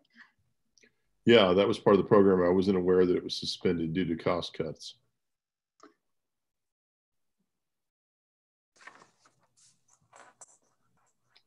Okay, any other questions? Commissioner Parnas, are you trying to raise your hand, or Vice Mayor, are you trying to raise your hand? Yes, I am. Okay. Since we've now reduced the amount of people that can come to the center and children, how is that done? 9 kids in a class, suppose 14 want to come. How is it chosen that these 9 can come, the other 5 can't? Commissioner Parnas, the center's not open to the public right now. So if you're talking about present day, that's not the case. Okay. How we would do that if the services were to remain open, we would do that on a first come, first served basis, okay, based on registration. Thank you. Okay. Thank you very much, Mr. Franzo. Thank you.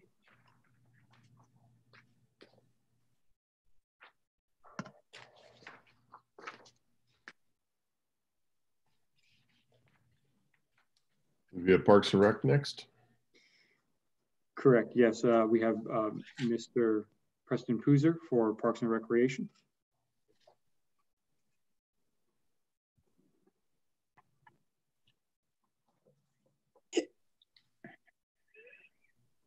Good evening, Mayor, Vice Mayor, and City Commissioners. I'm Preston Pooser, Parks and Recreation Director. It's my honor to present the fiscal year 21 annual budget for the Deerfield Beach Parks and Recreation Department.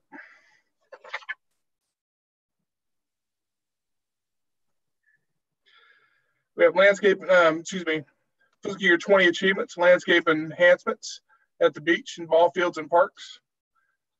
We have resod past Palom on the beach and the International Fishing Pier to the main beach parking lot. We're actually completing that this year. We installed turtle fencing underneath the pier. We actually extended that fencing downward. We had turtles that were still getting stuck, so we had to adjust that design. We finished that this year. Southeast 4th Street Pocket Park, we had new landscaping and irrigation installed. Southeast 15th Avenue and Southeast 12th Avenue, new roundabout landscaping was installed. Monument signs installation, we had 11 total signs. We had 1 at OMRC, 2 at Carver Heights, 3 at Tallman Pines. We had 1 at Coral Manor, 1 at the Cove, 1 at Waterford Homes, 1 at Triple C. Mr. Pooser, if yes, I may, your video is not on. Just to, if... Are we good? Yes, we are. Okay, sorry about that. And we had 1 Pioneer, we had 1, excuse me, throw me off, replacement sign installed at Pioneer Park due to an accident. Brand Hilda improvements, parking on the west side, has been installed and has been constructed. Public art, we actually installed 2 chess tables at the park, and we've had a few drainage projects that we've completed. Pickleball court at Southwest 19th Avenue has been installed. It's a pretty big hit right now. A lot of people are utilizing that.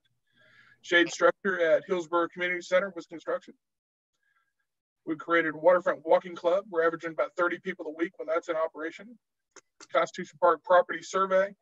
We completed the survey this year. It's actually the first step needed for property acquisition and construction and development of that site later on. Special event sponsorships were up. We're actually tracking an almost 50% increase throughout the first 6 months of the year. And we completed a strategic plan where we engaged all staff in the process. We looked at all operations within the department.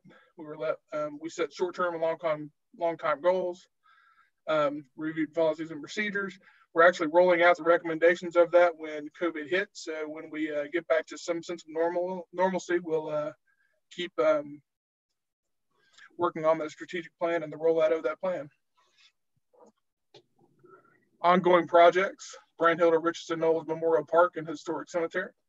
We have our public art in 2020. We're waiting on that completion of the public art pieces for installation. Constitution Park shade structures, Wilds Road medians from power line to the turnpike. Irrigation's been installed, and we're waiting on getting some plant and ground cover installed by the end of the summer, actually. Next slide, please.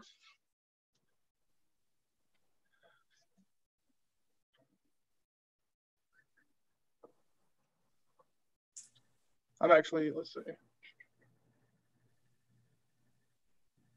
Go to next slide, please. There you go. The Avita McKeithen Recreation Center. Program and operation plan during construction. We're formulating a plan of how we actually operate during construction at the Tigner Center to keep our programs running and limit the reduction in service to our residents during construction. Of course, every year we want to increase special event sponsorship. We're going to roll out a new registration software this year. General Parks and Recreation landscape and irrigation improvements. Parks and Recreation and community input meetings and surveys. We're going to do at least 1 or 2 for the Tigner Center, and I'd like to do a community-wide survey for the department in general. Implement a city-ran cheerleading program. Embrace community-wide inclusive programs and events. Our goal is always to make residents of all districts feel welcome and engaged at all of our programs and events, no matter where that location of that event is, their race, their religion, or their ability. Because of the budgetary constraints you'll see in the upcoming slides, they were proposing combining multiple holidays events this year. We'd like to expand our online virtual programming. Recreation staff has been extremely busy offering multiple virtual programming. We've had trivia nights, TikTok Tuesdays, online esports. We had Poets Corner, arts and crafts, virtual 5K and 50K events. Next week, you'll see a rollout of all of our 4th of July virtual programming. So we're excited about that. Of course, we're going to ensure program compliance with all CDC guidelines as we're moving into the next phases of the pandemic. And beach maintenance enhancements. Parks and Recreation will be taking the lead in this next fiscal year to ensure that our beach is held to the higher standards for our residents and visitors. We'll be monitoring the restrooms, trash pickup and removal, and all the maintenance aspects down at the beach. Next slide, please. Parks and Recreation operating budget. You see the 2020 budget was $810,483. The fiscal year 21 recommended budget is $11,771,329 for an 8.5% decrease in the overall budget. Next page, please. Administration and community events. Fiscal year 20 budget was $1,393,758. The 21 recommended budget is $1,187,097 for a reduction of 14.8%. Personnel expenditures include 1 vacant Parks and Recreation manager. Operation expenditures, other contractual services and programs and software. We're reducing special event funding in the amount of $73,000. This will include reductions in event staff, overtime, and the reduction of multiple events, reduction in the budget of multiple events, including MLK, Fall Festival, Ocean Way Holiday, and the elimination of the Big Buck event. There were multiple other savings across the board, across multiple line items throughout the budget. Next slide, please. The recreation operating budget, in fiscal year 20 budget was $2,115,798. The recommended 21 budget is $1,786,555 for a 15.6% decrease. The personnel expenditures, we have one vacant recreation leader, one vacant parks and recreation manager, and one vacant superintendent recreation position. We've reduced program levels, combined multiple events. The fall event this year, next year would be the Haunted Arboretum at Constitution Park. Halloween festivities and Halloween Hoedown will be removed. Winter event will be the Holiday Ice Cream Social at OMRC. The Winter Wonderland will be removed.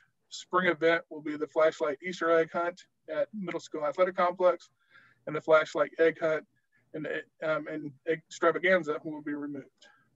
We had reductions in equipment and supplies as well.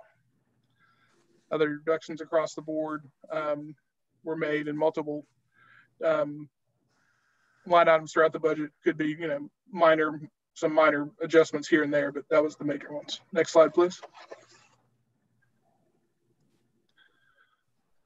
Summer camp in 2020, the budget was $392,183. The fiscal year 21 recommendation is $373,630 for a decrease of 4.7%. Personnel expenditures, we reclassified 2 camp counselors to bus drivers. This will allow us to reduce costs for the other contractual services, saving us $10,000. There were other small reductions throughout. Next slide, please.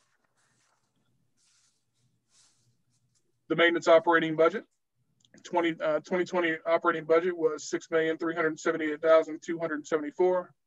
The 21 recommended budget is $6,148,032 for a reduction of 3.6%. Personnel expenditures, this was a little bit of increase this year of 3.5%. It's the increase for the transfer of the sustainable management staff, 1 full-time operations manager, 1 full-time crew leader, and 1 sanitation worker. Again, those positions were transferred from sanitation. We have 2 vacant park ranger positions, 1 lead ranger position, 4 vacant maintenance worker positions, 1 vacant maintenance worker. Operating expenditures, we had a reduction in citywide mulch and sod, were the biggest cuts in this line item. Next slide, please. Aquatics and athletics. Fiscal year 20 budget was $1,501,849. 21 recommendation is $1,352,208 for a 10% reduction. Personnel expenditures, we have 1 vacant recreation leader part-time. We have 2 vacant water safety instructor part-time. Operational expenditures, other contractual for $13,000. It was actually a reduction in officiating and athletics. Deferred programs, these are programs that we're not going to do in the next fiscal year to save money. These were going to be new programs, actually. The programs include Couch to 5K, adult basketball, fall soccer, youth and adult hockey, lacrosse, adult ultimate frisbee and girls softball.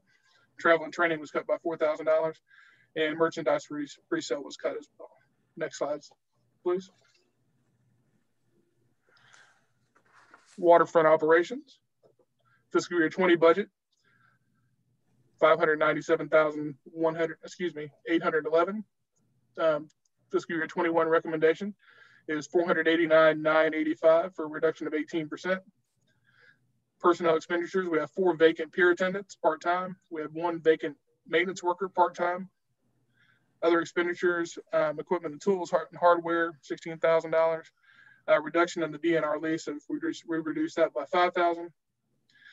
We do have potential to increase fees to offset some expenses. I'd like to note that operating at the current 21 budget, the current proposed budget, will result in a positive revenue. Last year's revenues were $499,100, and our proposed budget this year $489,985. So we're actually revenues projected to be more than expenses this next year at the waterfront of the pier. Next slide, please. Cemetery budget, 20 budget was $486,691. The fiscal year 21 recommendation is $433,822 for a reduction in 12.9%.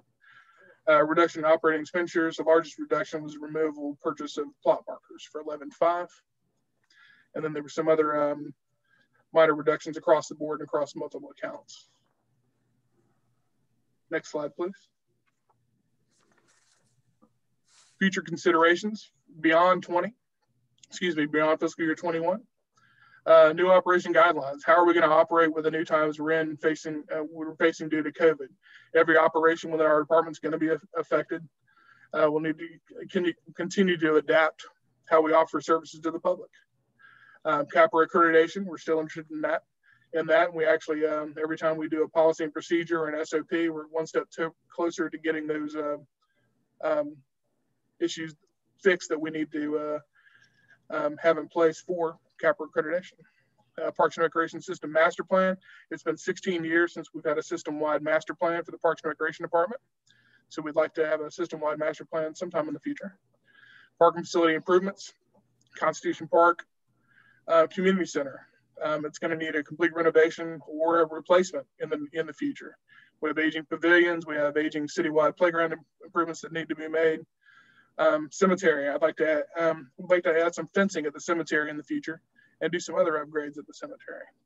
Citywide median landscape plan approval and funding. The department is finalizing our Arturo roadway medium improvement plan. This will create standards for the citywide medians.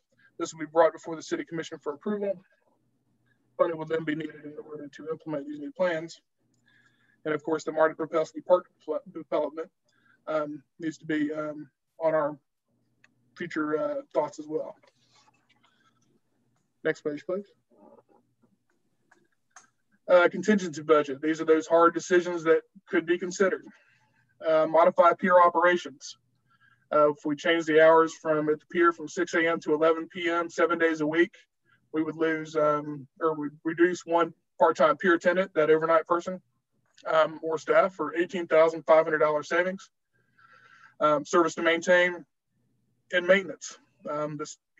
This next coming year, as things break in parks, park benches, fences, grills, shade structures, etc., there'd be no funding to replace or fix those. We've identified $103,000 there if we just kind of put things on a back burner for replacement. Reduction in frequency of mowing and chemicals, etc., on the citywide medians. That contractor be a savings of $278,000. Summer camp. One thing, we'd hate to see it, but not offering summer camp. Summer camp cost is $373,630. We do make a revenue each year of $112,000 average. But by not having summer camp, we could save $260,872. Of course, that impact is that those working parents won't have those programs, and a lot of those parents rely on that. Same thing with the aftercare and the summer break camps. Not offering aftercare, winter break, spring break camp. We'd have a loss of 8 recreation leaders. We have a cost of $148,988, but we do have a revenue of $108,000 when we operate these. So we'd have a savings of $40,000. Again, that impact, if we don't offer that service, those parents that rely on those services are going to need to find that service somewhere else. Quarter one, fiscal year 21, we could cancel those events, cancel the Fall Festival, Haunted Arboretum, Boots on the Beach. Those could potentially be canceled anyway due to COVID-19. We're not sure where we're going to be in quarter one with the social distancing and the state and county guidelines, but we could not have those events this year for a savings of $109,000. The next 3 are potential moves to actually increase revenues. Right now, we charge $1 for sightseeing. If we increase sightseeing to $2 for non-residents, we think we could have a 50% increase in our revenues. We right now we have 194,500 people that were sightseers on the pier last year. If we increase those non-residents to $2, we estimate right at $100,000 increase in revenue. Summer camp fees. If we don't do away summer camp with summer camp, we could not subsidize it as much. The average camp price per camper is $435. If we raise that fee for campers up to $1,340 per camper, it would be a break-even point. Again, the impact would be some parents would be able to afford that increase. Same with after-school fees. Current aftercare camper is $77 a month. We could raise that to $115 a month. The current winter break and spring break camper is $45 a week. We could increase that to $65. If you look at those numbers, we could break even if we did charge those amounts. Again, some parents may not be able to afford those increases. Next and final slide. Any questions?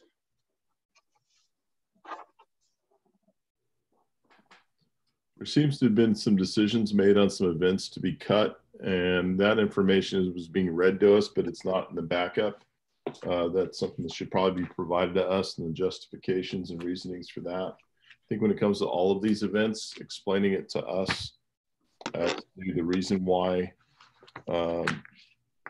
they're being considered or have been considered to be cut, what the return on the investment is. In other words, if we spend this much money on this event, we've had this much participation, so we know if we're cutting the right events or not. I don't see the numbers, so I'd like to see that. The DNR lease, what were you referencing on that? We have a lease for DNR for $25,000. What is DNR? Department of Natural Resources. We pay them each year. That's all I need to know. Licenses for the pier and those regulatory issues. Yeah, I think some of that needs to be spelled out in these presentations when you put things like that in there. And also something is supposed to be a revenue increase when everything's showing a decrease as a contingency plan, and something is looking at being a revenue increase, that it should probably be. So when someone goes back and looks at this, that's clear. We're not just taking it from you, explaining it on the fly. That would be helpful. Okay. Commissioner Preston. I'm really happy, Mr. Boozer, that you were talking about the cemetery, and I'd like to just let my colleagues know that I've received calls from different people within the community having issues with the way that our cemetery has been kept, and that is both cemeteries, people that have called. And our residents is very sensitive about how we take care and respect of their dead. And well, they should be. So the city should understand that. I know there's some things in the making to address some of the issues with the weeds. And I know we got behind on the cutting and those kinds of things, but we may have to consider at some point a radical change of our cemetery, is to upgrade it. And because when people go out and to visit their loved one, they should not be just crying and grieving because they love that loved one. They should not be crying because of how we treat that loved one. So they're crying twice. People are crying twice. I got a call from Mayor, you might even remember Ms. Powell. She's a longtime resident here, and her son called me, and he was just in tears, Mayor. Someone stole the flowers from his mother's grave, and he was just upset. Other people are calling about the upkeep. So I'm glad that we're addressing it, but as we address it, we need to also assess whether whatever it is that we're doing is working. Is it really working? Whatever it is that we're putting in terms of addressing the weed problems and that kind of things, at some point we have to say, is that working? If not, we need to actually consider radical change. And yes, there will be a cost associated with that, but this is respect of people who have passed on and the ones that are left here having to deal with how we present that to them. So I'm glad that we're doing some things in consideration with that, but it may need to move to another level. Thank you, Mayor. Thank you, Commissioner. Vice Mayor Parnas? I'll pass it this time. Okay. Commissioner Drosky? Thank you, Mayor. First, what's the difference between community events and recreation? Because it sounded like when you were talking about those two different programs, those two different line items, that we have events and programs under each category. So it sounded like when you were talking about cutting some of the local events and festivals, that was actually under, I thought you were talking on the recreation slide, but then you were talking about some of the other items under the community events as well. So what's the difference between the two? The community events, Commissioner, are those large events like 4th of July and the Big Buck event and Boots on the Beach and those major community-wide events. The recreation events that we discussed in the budget presentation were the smaller events. We have multiple that we're looking at consolidating actually with this budget. We have multiple events for Halloween, like we have a multiple Halloween event in several districts. We have Christmas events in several districts. Our proposal was to combine those events for cost savings. And that's where many of those recreation events were proposed to combine those events. Like we would have the Christmas event would be the major event on the beach, Winter Wonderland, and then we would have one small recreation event at OMRC or another event. We would have one major Halloween event and not have the 4 smaller events. We would have one Easter egg hunt and not 4 small events, because we've created basically the same event in multiple districts. And that's where we were looking at cost savings, and we saw that we could have some cost savings there. We had one major Ocean Way holiday, and then the next week we have Winter Wonderland at another district. So that's where we were looking at ways to basically cut the budget this year. And what's the total for cutting those events? I mean, because some of those community local events aren't so small anymore. I mean, you just mentioned, you know, the Ocean Way holiday is packed. I mean, people come from everywhere to that event. The Winter Wonderland, yes. It outgrew the Villages of Hillsborough Park and had to go into Quiet Waters Park. The Halloween Hoedown is on the verge of outgrowing the Villages of Hillsborough Park if it hasn't already. So these events have mushroomed in a good way. And so I'm just trying to figure out what the strategy is going, you know, forward. This of course assumes, you know, in the post-COVID world that we can do this. Right.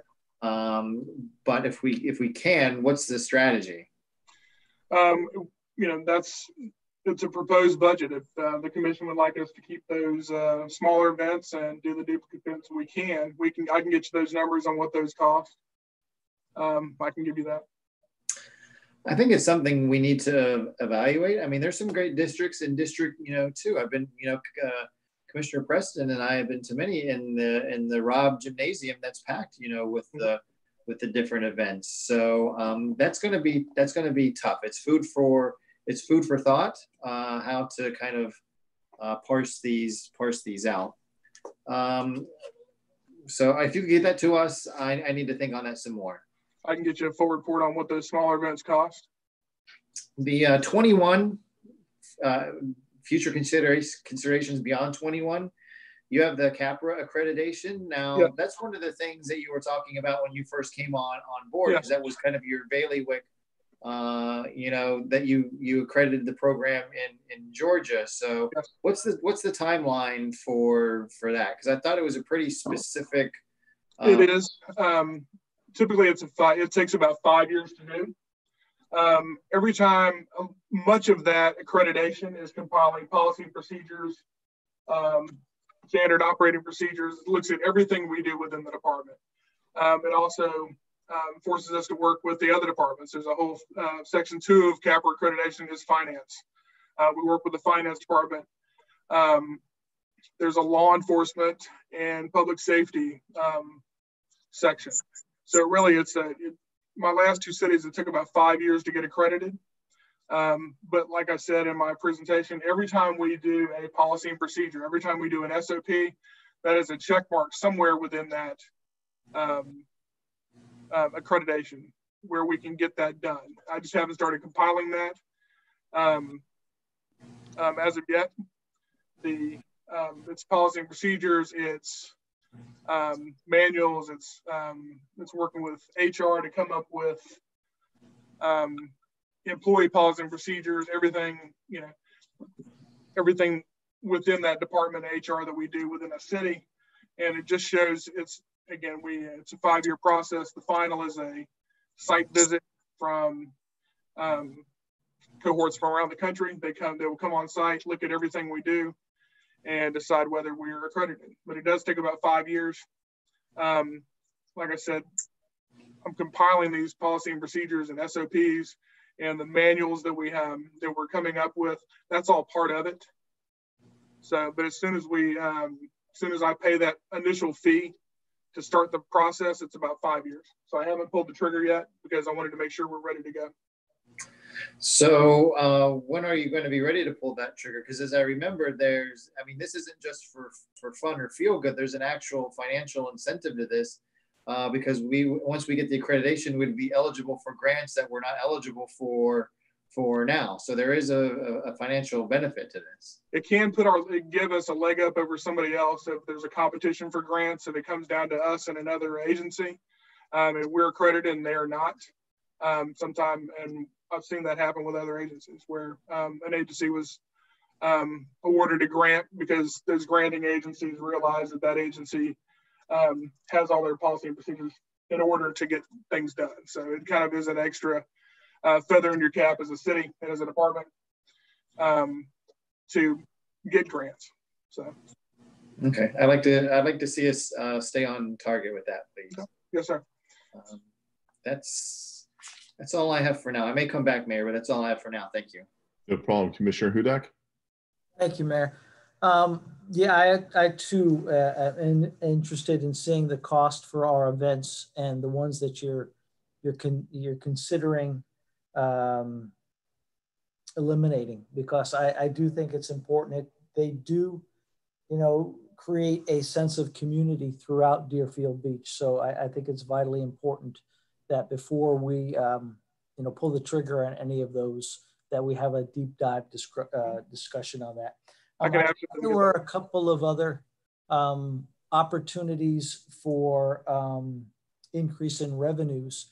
I know we had discussed the possibility of the pavilion at Sullivan Park and having a charge in order to rent that out. I believe right now that's free. And we had also discussed maybe a special event opportunity to rent out the pier. So I don't know if those have been put off or if that's something that we're still considering. So I'm just curious where we're at with those. Actually, all of that would be part of the presentation that I would do at a later date to amend our fee schedule. It would have all of those in there. It would have the facility rentals, the pavilion rentals, and all that would be part of the fee schedule. It would be a fee schedule amendment that would include those. Okay, thank you. Vice Mayor Parnas. Yes, let me ask this. A major event, let's say at the beach, can cost us between $80,000 and $100,000. Am I correct? Yes, sir. Okay. How do we reduce that? I mean, we know that having an event like July 4th, when there is no COVID, we have to look at the future. 80,000, 90,000 people show up. How can we mitigate? I'd like to see some plans, some suggestions, how we can mitigate the cost. Are we charging the food vendors enough? Is there room for improvement? Parking for special events? I mean, 80 or 90,000 people coming. Is it possible to raise the rates for these special events so that the cost isn't $80,000 or $90,000? I'd like to see your department perhaps look into ways to shave the cost without hurting the event. If that's possible, it may not be, but I'd like to see that looked into so that if we do decide to have an event, the cost isn't always around $100,000. Because it is good for Deerfield. People come back to the beach, especially people that have never been here, and come and see our beautiful beach and a great event, good entertainment. They'll bring their families back. And that's to our advantage. Because every time they come, they spend money in Deerfield. And that's good for us. So if that could be done, I'd appreciate it. We can definitely look into that, sir.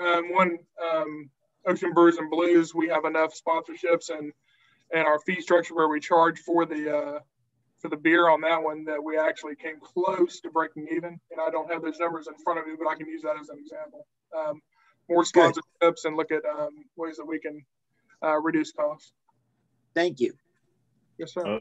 The one thing I will say, in the contingency, we're looking at some of the camps and some of the programming to actually try to break even on those. Well, look, this is where government breaks away from being run like a business. This is services that we provide. To go from, I think it was $400 to the jump that we got, 1,300, I believe. 1,300, I believe it was. Yep. Yes, sir. Is even I'll be honest with you, I think it's absurd to even put that in this in this presentation in that format. I can understand raising it, but I think the way you present that is you say, this is what it cost us, this is what we're currently charging. To suggest that we would raise it to 1,340 to break even, I just think that is not the proper way I would have presented that, in my opinion. Yes, sir. And I think that's maybe something that as we come out of these workshops, as we move into the next budget, is as a commission and as a member of this commission, I want to be able to take a look at some of these things, presentations, to say, these are some things that we recommend you might want to take a look at. This is what it currently costs us. This is what we're charging. Where's, make your recommendation, but give us the opportunity to look at some of this. And that's kind of to I think all of our points regarding some of these special events that decisions have been made. We're the ones that sign off on this budget. And if you guys have made decisions, explain them to us, please. Don't verbally read them off to us and not have them in the presentation. That doesn't help us. Any other questions? Okay, thank you.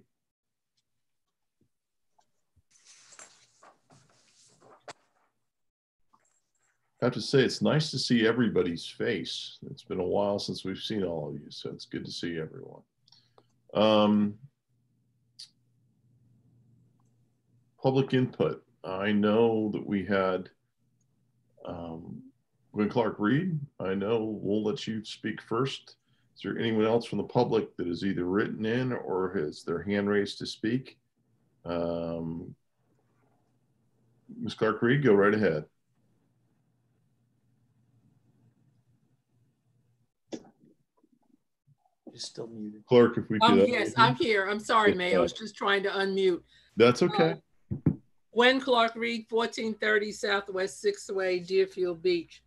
Good evening, Mayor and Commissioners and staff. I would like to ask Chad Gresky, Mr. Gresky, about it's Gresick. Yes. Gresick, I'm sorry. Okay. Mr. Gresick, about the elimination of the mechanic position in his department, when it seems like that here recently that's been an issue of not having the trucks able to come out because they have been down. So I'd like to know what is the plus to having removed that position from his department. Well, thank you, Ms. Clark-Reed. You're absolutely right. That is something that would cause a negative effect on our fleet availability. It is something that is put in the budget as a, the positions are frozen at this point in time. Whether or not that is something that, changes from now until when the budget is approved, but that is certainly a reasonable thing to expect, and that is a concern that we share. Absolutely. Also, in your presentation, you mentioned residential solid waste on something about our property tax billing. Could you just explain that a little bit more? Yes, absolutely. So currently, our residents are billed for their solid waste service in tandem with their utility billing. However, there's an opportunity to have that charge put on the tax bill as an assessment, and essentially would be paid as part of your mortgage payment.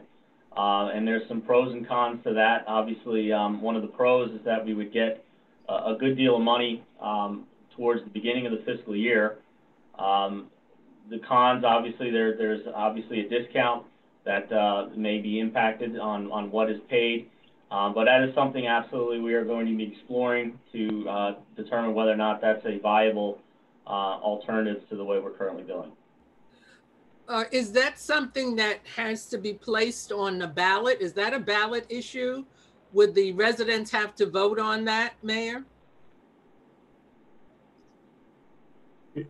It would. I can address that for Ms. Clark-Reed.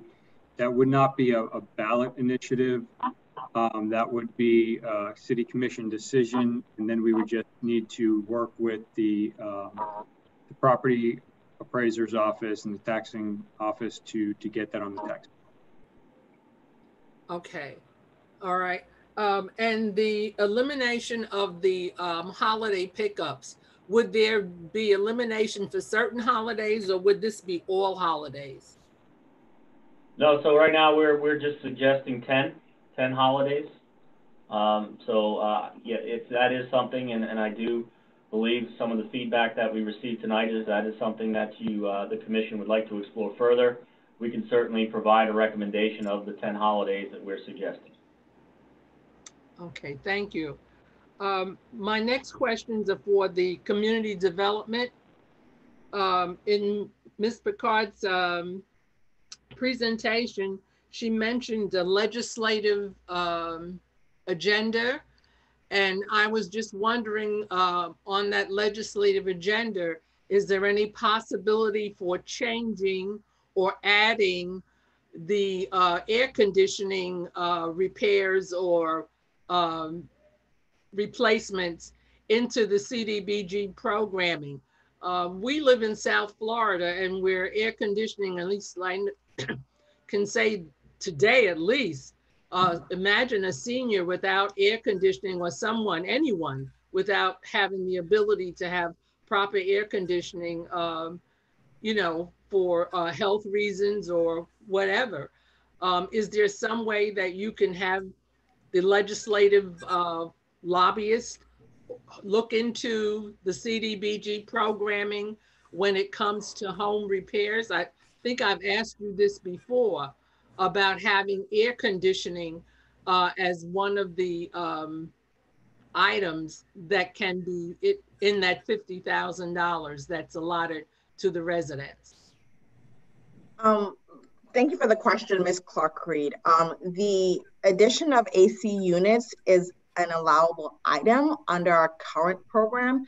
So we've actually, some of our projects where we've assisted individuals and provided, whether it's new units or homes that do not have any existing units, we've installed and provided assistance to them. So this is something that is already included in our CDBG as well as our SHIP and our home programs. This must be something recent. I know when I previously asked about it, it couldn't be done. And also public outreach. How are we making sure that other than placing things on the city's website, that the residents are getting to know what is absolutely happening in the city? The website, and I know you talk about social media and those types of information processes, but I'm still hearing from residents that they don't know what's going on in this city. Understood.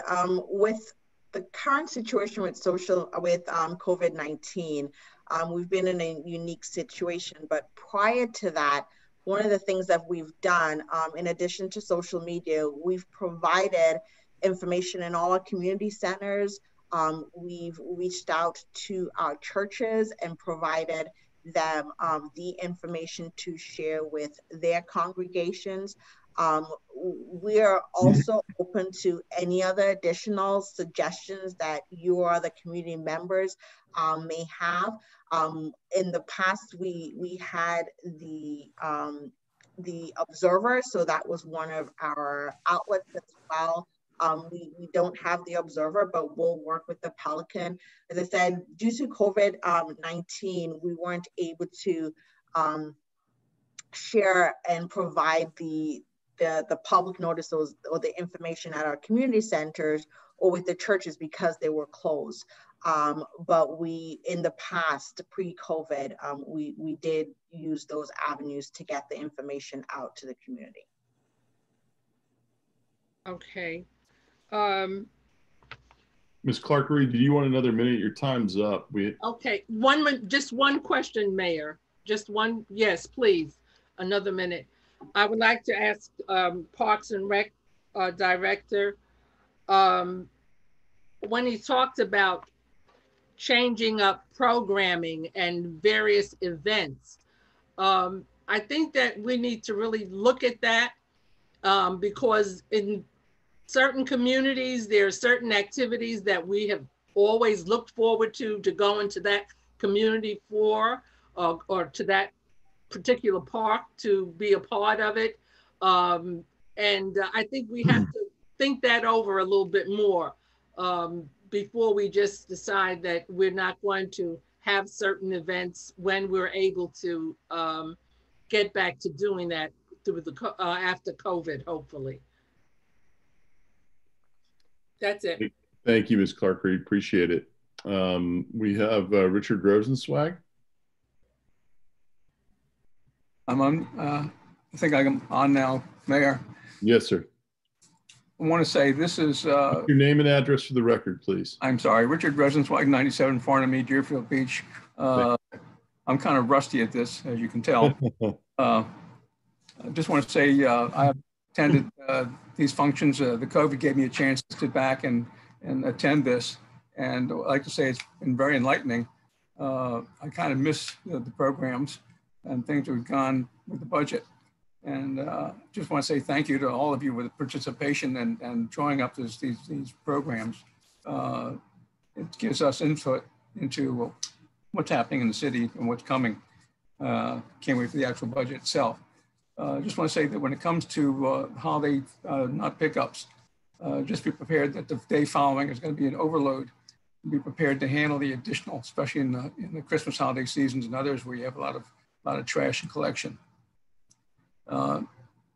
With this COVID-19, one major effect is that all the honor flights for this coming season, October, November, have been canceled due to that. So I'm going to try to see if we can get some virtual programs around the county to pick up the slack for these veterans, so they get an idea what their monuments and what they fought for. Again, want to thank Mr. Boozer, Recreation Director, for working with Kiwanis and the Technology Center. That was a program that looked like it might fall apart. I haven't been there for a while, but I'm hopeful that they're back in there once COVID opened up the buildings again. And the only thing I can say is when it comes to the police and fire and the cost and so forth, I don't see that ever going down. I think that's only going to go up. and we're prepared for what's coming, because I have a strong feeling that as we ask the police department to look at readjusting their programs and their budgets and so forth, I think it's going to open up the door to have other increases in the areas of what they do. And again, thank you for your time. Appreciate all that you put together with this. And City Manager, congratulations. I think you're doing a good job. Keep up the good work. Thank you, everybody. Thank you, Commissioners. Very good job. Thank you very much. Is there anyone else has their hand raised or is written in?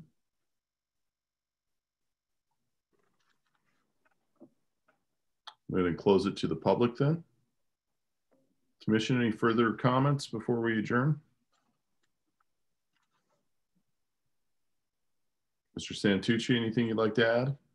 Yes, thank you, Mayor.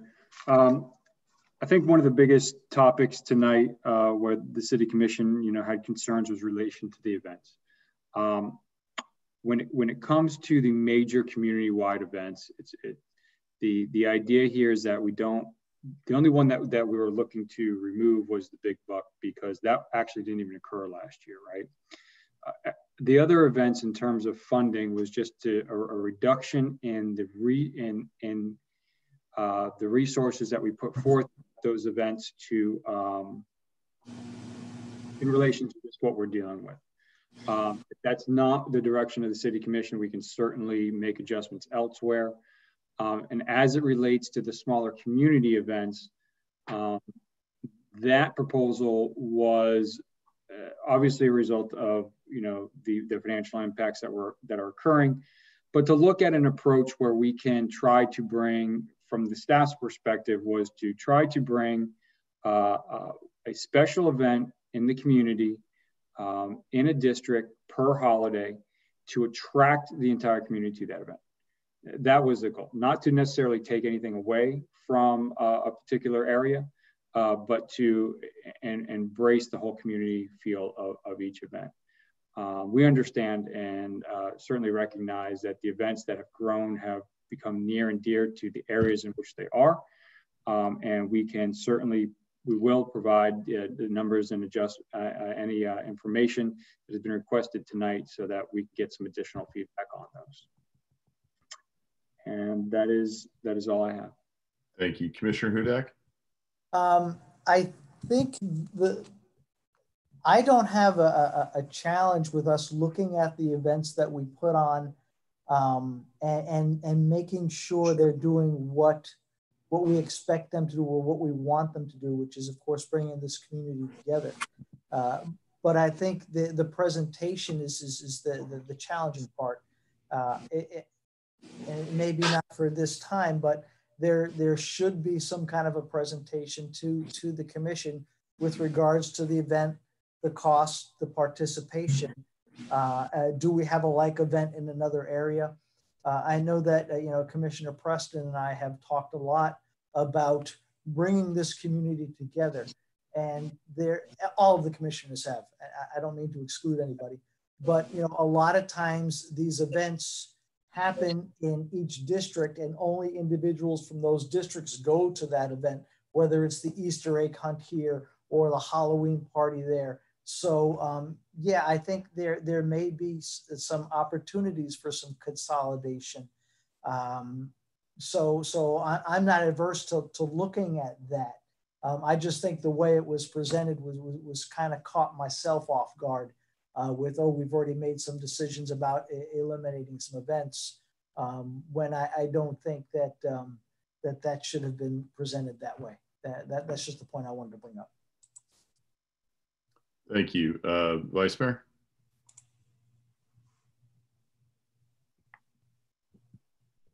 Minute. Here you go, Vice Mayor. Yeah, I'm on now.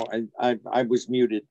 I want to take a minute to talk about last night. To all of you that sit on this commission, I consider you my brothers. And if I stepped on any toes last night, it was not intentional. I found out I was running the meeting 2 minutes before it started, and I did not have the tools the mayor has to have people raise their hands, and it was kind of a free-for-all. So I hope if I offended anybody, you'll accept my apology, because none was intended. With that, I'll make a motion to adjourn. We do have one hand raised, but we'll hold that motion. But Commissioner Drosky? Thank you, Mayor. Commissioner Parnas, no need to apologize for anything. You did a great job last night, but that's not why I had my hand raised. I'd like to, in the grand scheme of things, evaluate how we run these budget hearings going forward. To get the presentations the day of with, no time to prepare doesn't, is difficult for me. I like to read, I like to prepare. So to have something on my calendar for a month and get it the day of doesn't really, help me. And that's why we're asking all these questions on the fly. I'd like to, pick the brain of CFO Tinsley to see, how she did her budget presentations in Virginia to the county that she was a part of, and see if there's maybe a different format or a different way that we can do this, because we're getting the information and everyone did a great job, and it takes a lot of time to go into these presentations. But in a vacuum, if I'm looking at a recommendation for next year that's an 11% decrease, I'd like to see something historical, the year or 2 years before that, to see how we got to this particular place in time. If you're having a 10% decrease, but that's on the heels of a 200% increase the year before, then I need to put that in context, and we don't have that. So it helps to put it all, kind of the pieces together to historically to see, what was your budget in the past couple of years, and did you meet that budget or did you not meet that budget? Are you on target for this year's budget as well? So there's got to be a way to put the pieces together to make it, I think, more productive. I mean, because we were tasked at the beginning of this to come up with, roughly $5 million in additional savings that we're going to need to get to the $102.8 million, dollars. And it's going to be difficult based on some of these presentations to get that. Some folks were more specific than others, but I mean, I don't want to penalize someone because they did a good job and someone else, didn't give us as much information. So I don't have the answer, which is, always dangerous, but I mean, maybe if we can put it on a future agenda to discuss after I have some time to kind of marinate and think on this. But I mean, after 9 hours of these hearings, I don't know, maybe I'm alone, but maybe there's a different way we can do this. Commissioner, as in years past, we've always, attempted to bring forth at the budget workshops the information into the, as much detail as we can in relation to, obviously, the level of detail that's in every budget. In the past, we've always provided those presentations at the live workshops, and I recognize that this format has probably added complications to the process that we'll look to hopefully never have to repeat, but we'll certainly overcome. My goal is that through these workshops and the information provided, we can get that feedback and work with each commissioner individually on addressing any questions that they may have, getting the feedback, looking at these items, then following up in another public format where we can talk about the changes that have made or any further decisions can be made. So I'm just trying to present the roadmap so you understand that it's not about just these workshops and then a budget hearing in September. That's not where we want to be at. We certainly need and we're definitely going to need some additional dialogue individually and then collectively. We recognize that based on just the very difficult budget decisions that have to be made and that need to be made related to the amount of cuts that we're going to have to look at in order to balance this budget for this fiscal year. It's not an easy position to be in. It hasn't been easy for staff nor myself, and of course I recognize that these are not easy decisions for the City Commission. So within the coming weeks, my plan is to meet individually with each of you, with both of the assistant city managers who have worked with a lot of their department heads to look at details of these budgets and dive a lot deeper, sharpen pencils, and then get back into a public forum to talk about. I mean, I guess my point is this. I mean, this is the fourth year I've been doing this, and this year was basically a copycat of the previous 3 years under a previous city manager. This is an opportunity for you to make it your own, run with it, take it on your own in a different direction, because I think that's an opportunity for you going forward. Just because we did something in the past doesn't mean we have to do that going forward. And I think it's an opportunity for you to kind of take us in a new direction.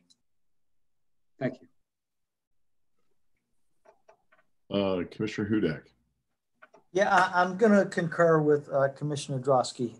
I think it's important that we do see some trends. I agree that just because this is something we've done in the past, that we continue going down that path. I don't know that the budget has been as 30 years ago as it is now. And I think in order for us to do our due diligence to make sure that we represent the city, fairly and honestly, we do need this information ahead of time. We want to do a good job for the city. We've been put in this position to do a good job for the city, and to get the information now and not have an opportunity to digest it and to delve into it does put us at a disadvantage, a big disadvantage. So I'm agreeing with Commissioner Drosky. I think we really need to look at the process. I know that it is very stressful for all of the department heads as well as the city manager, and it's just stressful for us as well. But this is probably the most important thing that we do each year with regards to help running the city. And so I think we need some additional tools at our disposal to make sure that we're all making the right decision. The department heads, the city manager, the dais. We owe that to our citizens. We owe that to each other. And we're all willing to put in the work to make sure that it's done right. So I agree. I think we have to look at how we're doing this and look at ways that we can to improve it so that we can all get to the right decisions in the right way. Thank you. Thank you, Commissioner Hudak. I know we're still holding on the motion made by the Vice Mayor, but I'll take that as a second and I'll call that vote. I'll second it. I will call that vote in a moment, but I will say this.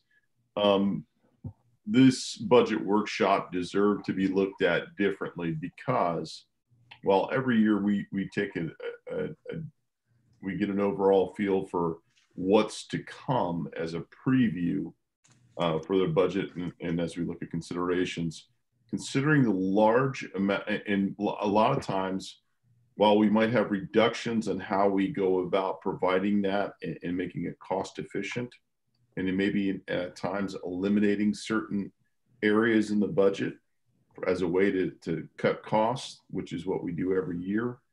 This is an extraordinary event because we were told on Monday where our deficit's looking at for next year. So that means there's cuts that we would not normally be making, things that we don't want to cut, but we're going to have to in order to make up this deficit.